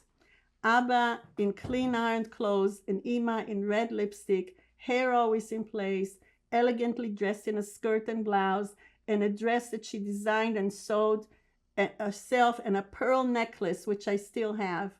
She had a bird-like voice, always singing and teaching me songs in Italian and dance steps and routines. She was very light on her feet. She never let her nails grow long or manicure them, as she was very busy with housework and caring for all of us. The house was immaculate down to the tiled floor. You could eat off it. The food was delicious, and our clothes, which she designed and sewed, were always impeccable. Abba and Ima were top-notch in every way, both energetic, a really good housekeeper, a balabuste, and healing patients. The model of universal parents, both keeping us healthy and happy in mind, body, and soul, no matter the challenges that life presents. It was their tremendous courage and deep beliefs that saved us from harm so many years ago. Almost done. They taught us about the good in every person, and that we should treat every person with compassion and understanding. I remember my very dear Ima and Abba each and every day with the most wonderful of blessed memories. I miss them with each breath and with each passing moment of my life. They must be quelling with joy for their grandchildren. I thank God for my life and my family with every waking breath. I'm always happy because I'm very thankful for good people today, for the courageous and kind people who took care of us and saved our lives in the most awful, brutal, and dangerous of times during the Shoah. All my life, I've always given back to the community, something my parents instilled in me after the good Italians helped us survive. I did what I could to hands-on help put people out of their misery. So with Abba's encouragement, I started pre-nursing classes at Mott Community College, Flint, Michigan. I had remembered how satisfying it was both ways when I helped patients on the floor where Ima was hospitalized. However, a few years into the program, it came to my attention that nurses' responsibilities had shifted from being hands-on to more administrative roles.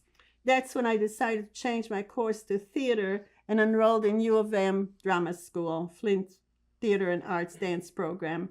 I always like to help people feel better, to give back to the community. Watching a live stage performance helps heal, relieving people from daily worries. Almost done. In fact, there's an entire article in the New York Times, Sunday, March 28, 2021, in dance section, page 10, devoted to this specific thought, Bridging the Worlds of Dance and Nursing by Devin Emery. Now, my performance work is my nursing work and healing work. That's what she said. My dear precious sons, Alex, Eliyahu, Mark, Aaron, and Joseph Elan, love and cherish you and your dear families very, very, very much. I'm very proud. I love and cherish you and your dear families very, very much. I'm very, very proud of your accomplishments and achievements and how you're living your life. I'm happy when you are happy. I wish you continued naches, that's like goodness, and all the best life that life can possibly give you. So today's life challenges with COVID-19 virus brings back so many memories. We survived then by the grace of our good God. We will survive this war too. I know it. Malka helped me a great deal to realize that this is how God wants it to be, and we will all continue to survive. I can't forget Abba's prolific letter writing. He wrote like 10 letters a day to us. Every letter in like decades ago, he wrote, שיהיה שלום בעולם ובפרט בארץ ישראל. Let there be peace in the world and especially in Eretz Israel. I agree, and I hope that there will be peace, less homelessness and poverty, and more happiness and good health among all people on this earth for many more secure future for you and your children. Ledor vador, amen, from generation to generation, amen. So I have notes, extra notes that I forgot to include. I think I should read that. It's one page.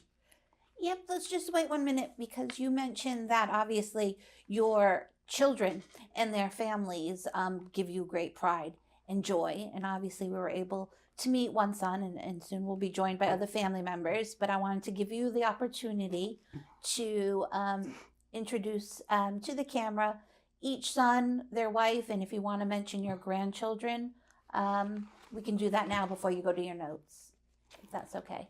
What do you mean by introducing them? So Mark, who is Mark married to? Mark is married to Yvette. And your grandchildren? And his son is Gabriel. Isaac, after my father's name. And Joey, the youngest, is married to Sarah. They have Arieli and Shoshanale. Shoshana, she goes by Hannah Shoshana, but I call her Shoshanale, my mother's name. And Alex is on the West Coast with Leo and Maxine. And his wife's name is Jamie. Okay, you can tell us your notes. So here's an addendum. We always celebrated holy days with Mendele, Chana, Babsha, Tzvika. These are people in Israel, big family. And then in Montreal, too, there was a big family. I especially remember Pesach when we were allowed to play until forever on Pesach, a big, big, big holiday. They finished their Seder, and when it got tired after playing, we just went to sleep wherever. One summer, we vacationed in, that's not important. Dr. Teichman, I told you about that. Answered by looking down, told you about that. I have a Polish passport of my sister stamped in Panama and Czechoslovakia, and I still haven't figured that out. Oh, my uncle on my father's side, he played first violin in the Chicago Philharmonic Orchestra in 1936. And yeah, so that wraps it up. I know I spoke too fast. You can always rewind and get the gist of it. So, as you mentioned, we've come to the end, so we'll just have some quick final questions. I have to change media. Okay, we'll take a break. Thank you. Whenever Jim's ready. Okay. Ms. Grossman, what do you think helped you survive? Feeling safe in my parents' presence, their faith that things will be okay. What effect, if any, have your experiences had on your faith and beliefs? To continue to help the community, to do a lot of charity work, and that's what I'm doing. What effect, if any, have your experiences had on the way you raised your children? Teach them to be caring, good-hearted people and doing good, being nice to each other learning, studying, growing in brain and soul. Have you returned to Italy, and can you tell us about your trip? In 2014, Mark, his wife and son, we flew to Italy to try to find my birth certificate, but we were there for about a month. We got to stay, we got to visit most of the country, and when we got to the town hall or city hall in Urbino, where I was born, we looked through ledgers this big and this thick and couldn't find my name in there, but we had a good visit. What reason did you have for coming forward to sharing your story with us today? Well, the obvious reason, our future generations need to know what has happened and that it's not a made-up story. Because a lot of people say that it's a made-up story, that it's not true. And we need to remember that any day things can turn around and this can happen again. So if we remember that it has happened, maybe we can prevent it from happening again. Thank you. Thank you. Did I Thank make you. any You sense? did a good job. You made. So we're rolling. Ms. Grossman, we're joined by more of your family members. Can you introduce them to us, please? Yes, Arielle.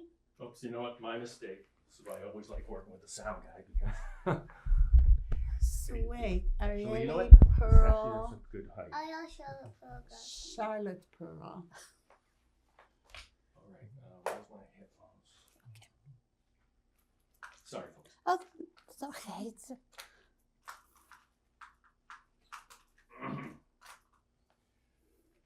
Okay.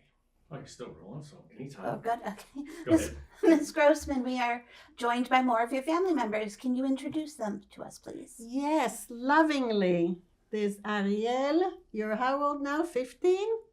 No, 8. Okay. So Arielle is 8. And her middle name, she has a lot of middle names because of grandmothers, right? It's Arielle, Charlotte, Pearl. And who was Charlotte? Gigi Charlotte. Gigi Charlotte. Okay. And Pearl, who was Pearl? Peppy. Peppy. Okay, that was your Abba's great grandmother. They called her Peppy. She was very peppy. She always wore bright red lipstick, and she made the best apple pies, and she was always cheerful. Okay? And she came here when she was your sister's age from Hungary all by herself on the ship to Youngstown, Ohio. Can you imagine your sister traveling all over the world by herself to come here? Okay, so I call her Arielle because in Israel they would call her Arielle. Okay, and my beautiful, wonderful daughter-in-law, Sarah. Yeah? Yeah, that's my name. Yeah, she's the best. And my handsome son, her very gorgeous husband, Joey. He's my Joey. I asked him once, should I start calling him Joe like everyone else? He said, no, I guess I'm used to Joey. So he's my Joey. This is my lovely family. What else should we say? Actually, let's show the recording of Hannah, Yeah. She couldn't be here. who's 13, She's 13. and this is her recording. Hi, I'm Hannah, and I want to share about my family and how my grandmother grew up as a Holocaust survivor. Every Monday and Tuesday, after school, she comes over to my house, and I would ask her, can you tell me stories about what life was like during the Holocaust? And she would usually tell me, but she would get pretty emotional sometimes for some stories because it's painful what she went through.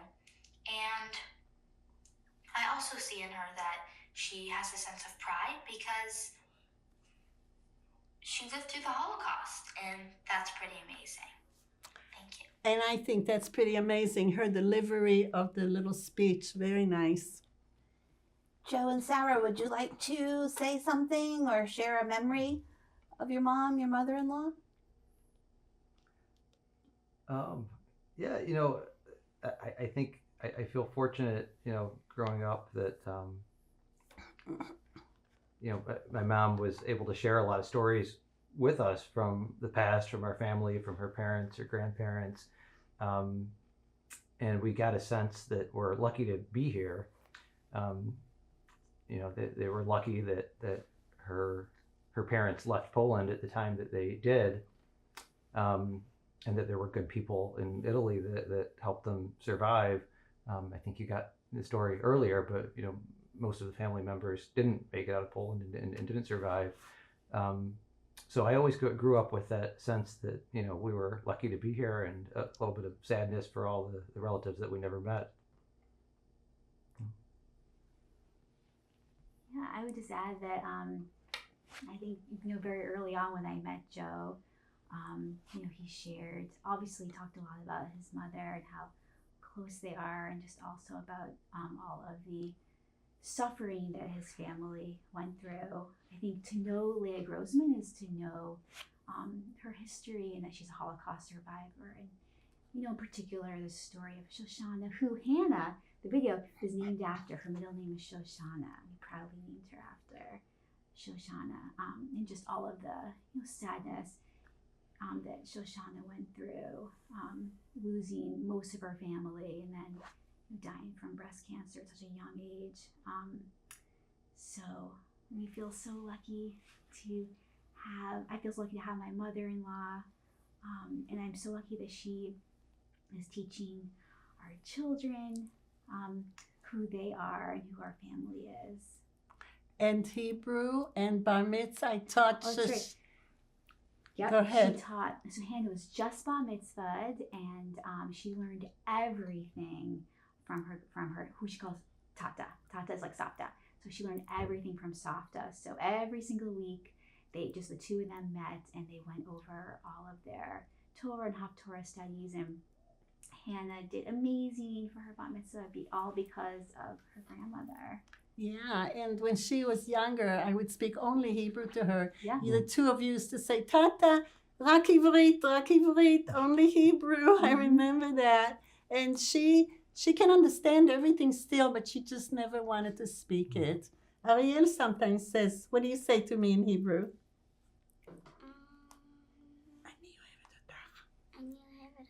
And what else? What is that? What do you think that sounds like? Have a donut. Have a donut.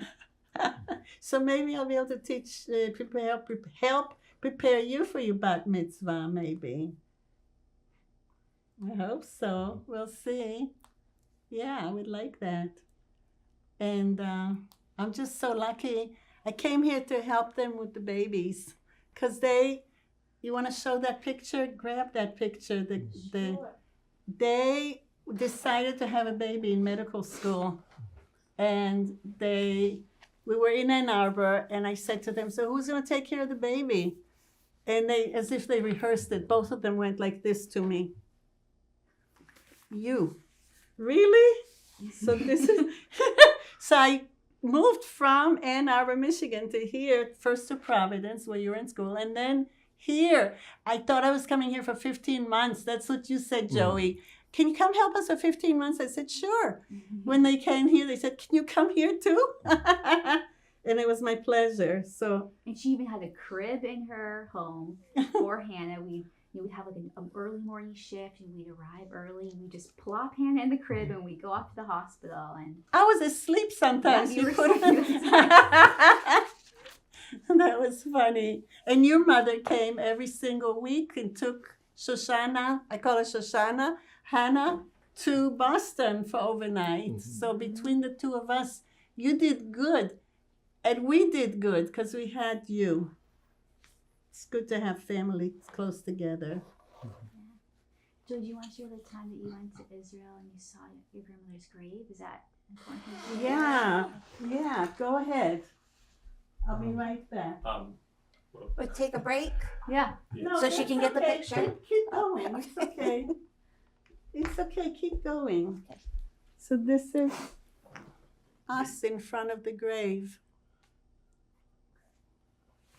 So yeah, no, I said never got to meet my grandmother, but on that trip, I think I was 10 years old, and There's Mom, your uncle Mendela, her brother was still alive, and he also had quite a story how he survived the Holocaust, and we've been very close with his kids, your cousins, our second cousins, who also have lots of great stories that kind of were passed down through him and his wife, so Mendela and Hannah.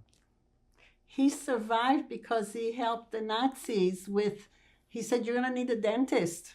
So they took him along. And my father, right? No, was it my father? I think I don't know about that.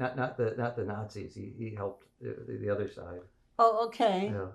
Because he knew about dentistry. And then I think the Polish army. Right. I think, and Oh, then he ended up okay. in Siberia. Yeah, see, that's why I Yeah. need you here. And then on my father's side, who was it that survived? Oh, my father's father survived, Chaim Hirsch, because he was a Chaim Hirsch who was a good tailor, and he told the army, the soldiers, they would need nice. He was good at making uniforms. That's hard to make. Yeah. And they took him along so he could make them new uniforms. Yeah. Pretty smart. Hey? What do you have to say? I love Tata. You love Tata. Oh. Do you know how the name Tata came about? Hannah, Yeah, how? because she couldn't pronounce softer. She couldn't pronounce Savta? So then what did she say? Tata. Yeah, it was so fun. It was so, she was this little. And we said Savta, and she goes, like she couldn't say Sa. All of a sudden she blurts out, Tata. And you know who else calls their Savta Tata in Israel? Ben, right? Yeah. Do you know Ben? Have you seen Ben on the videos? Tzvika's grandson, his name is Ben. He calls his grandmother Tata. Yeah. What else? And you have a dog named Nelly. Nelly. And what does Nelly like to do? What's her favorite activity? Be with a family. And what else? She loves to be with you. She follows you everywhere. And what does she do when she's being a little rambunctious? Eat shoes. Eat all the toys, homework. And I love you, and I love you, and I love you, and I'm glad that I came here to help you. You're helping me right back. How important is it for your family that she's decided to share her story now and preserve it for future generations? It's wonderful. I mean, it's I wonder how many people you have left to interview at this point. It's really special to have that connection right now. Yeah, most of the people aren't alive. A lot of the people are not alive anymore to tell about it. Yeah. Well, thank you for your time and for joining us. Thank you. Thank you. Thank you, Kara. So I'm just going to roll on it. See, and- Joey, there's her maiden name. Go ahead, why don't you tell us what we're looking at? Okay, my parents' marriage certificate, and it's on cloth. And their birth dates and Gross Mosti, I guess that's where they were married. Her name, Raisel Eter, and there is her maiden name from her mother, Malke Schmuckler. But then she married, then her father was a Roth. Okay, Raisel Eter. So there is the, what do you call this thing? Seal. The seal, yeah. So, and the oath stamp, that's pretty cool. I can't really read Polish. And this is a yad that I got for doing a lot of Torah reading in Flint, Michigan. It says, September 25, 1999, 15 Tishrei 5760. In to Leah Grossman in appreciation from Congregation Beth Israel. Okay, great. All right, we line something else up.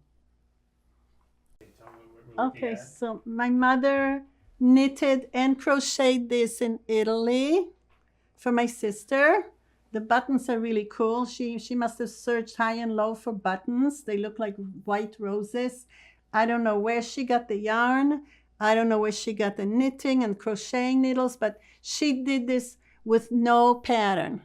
And my sister wore it, and maybe I wore it too, but I know my granddaughters wore it. We have pictures of them wearing it. Their mother and father was so nice about saying, let's put it on them and take a picture. Okay. This is amazing with no pattern. I just don't know how she did it. Because I knit too. I'm a knitter. And I don't think I could do this. Okay. Okay, why don't you tell us what we're looking at? So this is my mother's mother. I said her name in the story, but I don't. Malka. Chaim Hirsch, her father. I'm not sure if this is Shunyi or Leon. And I think this is Mendel, the only one that survived the Holocaust, and my mother. And this could be Shalom. She had 5 brothers, and only one survived. This is my parents in Italy in the buggy. My sister is a baby, but it's hard to see. Do you know when and where This the would top have been- picture was taken? In Poland. And this was taken in Italy, like around 1939 when she was born. Do you remember how you obtained the pictures? No. So can you just confirm who passed away from the Holocaust, who survived? Everyone except my mother. And if that's Mendele, then he survived.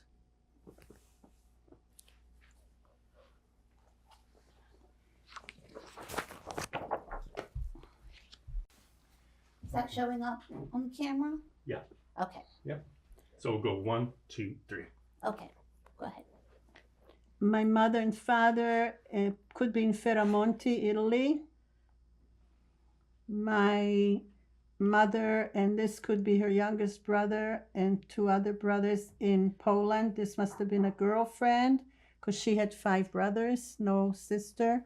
My mother and her friend, showing off the bathing suit. And where were they? Italy. Or this could have been No, it says Italy.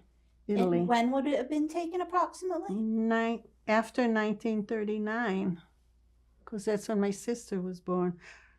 Oh, they came to Italy in 36, so it could have been then. Between 36 and 39. Could have been. Okay. Great, thank you. See, I don't know. Okay, so. So Go ahead, talk to us. my parents' wedding. The postcard to Curitiba, Paraná, from I can't tell. It says from Modena, 1939, right? From Modena, Italy. So did my father send this to his brother? Right. And his brother, I talked about it, that he came to Brazil. Yeah. That says Modena. It was stamped in Modena. I can't tell the date. 19 something. Okay. So, Allenby Street, Tel Aviv, Israel. This we think is in 1947. I must have been 2.5, 3 years old. And Allenby Street in Israel. Yeah. My father had a Hitler mustache. I think that was the fashion then. Done? Yeah. Okay.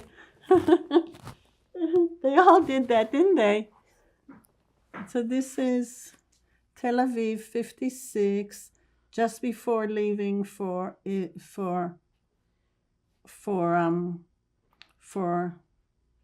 America. Okay, tell me when. Yeah, go ahead. My sister, my father, me, I was like 13 here. My sister was 18 or 12. Maybe I was 9, 10 before leaving for America. My mother, I still have her pearl necklace. She made all these clothes. She was an amazing designer. I wish it was in color. This was like green and black. That was blue with white polka dots. This was bright yellow with gold ribbons. Great.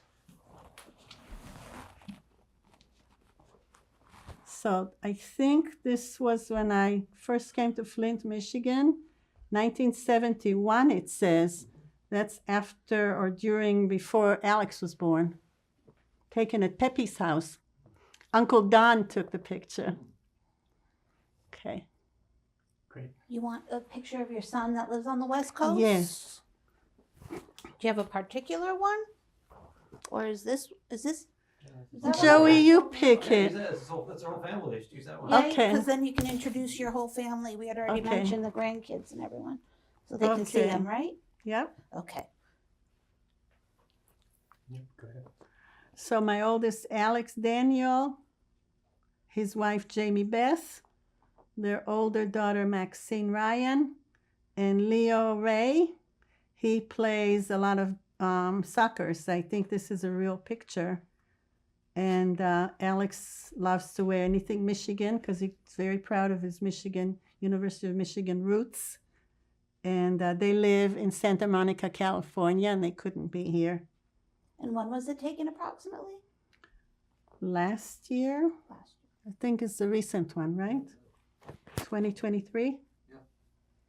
And you want to show the one on the computer Yeah, if possible? hit the keyboard down there. I'm going to roll, so go ahead. Describe all that again for me. Again, Yep. go ahead. Professore, dottore, grande, what does it say? Ruggero Bali. I think that's Sarah, the name. That's you the can- name of the person maybe that presented it. Yeah, Mm-hmm. okay. On the 15th of November, 1941. Go ahead, Joey. That's your father's name, Hapner, his last name, Isaac Azig. And it says where he was born in Christinople, Polonia, Poland, in Chaim Hirsch. Was his- 1910. Oh, the son of Chaim Son of- Hirsch, yeah, figlio. Figlio. Yeah, you're right. And Christinople today is called Chervonograd. Grad means city. It's Dottore Medicina e Chirurgia. Chirurgia, yeah. Chirurgia. 10, what does it say? 10 año. 1942. And there's the Puglio, seal. July, July? maybe. The 10th of July, it looks like- 1942. Oh, okay. And what's it made out of, Miss Grossman? What do you think it's made out of, Sarah, Joey? I'd say that's parchment, yeah. It's pretty fragile. What's all that? Some kind of Latin That's word. the seal of the university, right? Of Modena, And what country did he receive that in? Italy. Really? Italy. And there's the seal. Modena, Italy. And he had to stop when he got arrested, then he came back and finished. I wonder why these stamps, what they're for.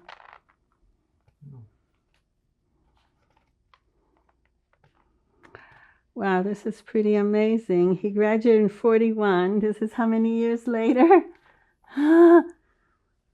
83. More than a half a century. Yeah.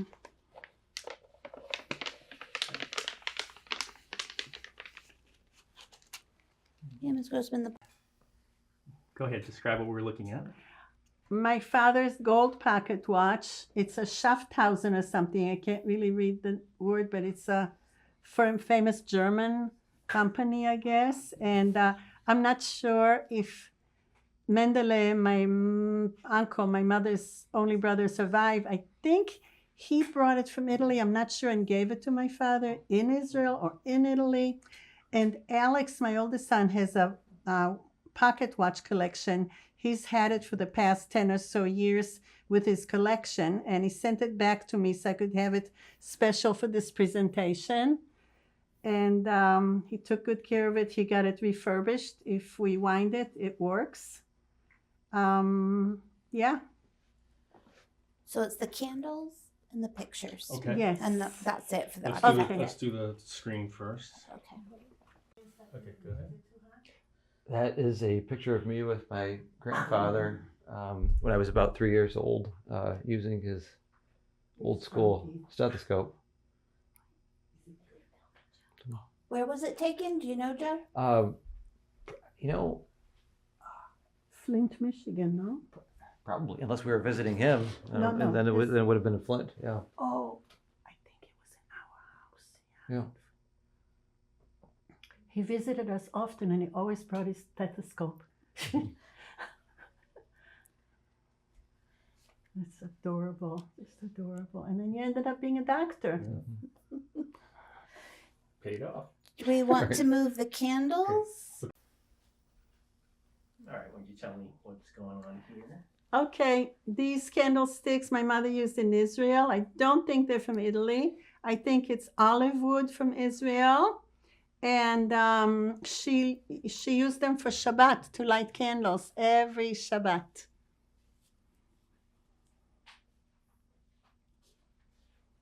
Great. Want to show the bowl, or do you want? Okay, so you can show what we're looking at. So this is my first ceramic piece. I started in 1996. Joey and his brother's grandmother was an avid ceramist. She was wonderful. I think it's from her that I became to love working with ceramics. This I did on the wheel. This is my first piece and it weighs a ton. These pieces are a little lighter. And this one is my potpourri piece. I made it with 2 pieces. This I'm really proud of. I'm proud of all of them. So they're just nice things to look at, and I use them when I have company. This is my candy from Murano. Lots of candy that you can't eat. Oh, this is a Chanukiah that Joey made when he was like 2 or 3 years old. Whoa. And he made this dreidel too. Let's see. So this is, I have lots more because I really love doing ceramics, and I gave pieces to all my kids and all my friends, and they're enjoying it. So I hope to get back to it again soon. That's all she wrote. Hi, I'm Hannah, and I want to share about my family and how my grandmother grew up as a Holocaust survivor. Every Monday and Tuesday, after school, she comes over to my house, and I would ask her, "Can you tell me stories about what life was like during the Holocaust?" And she would usually tell me, but she would get pretty emotional sometimes for some stories because it's painful what she went through.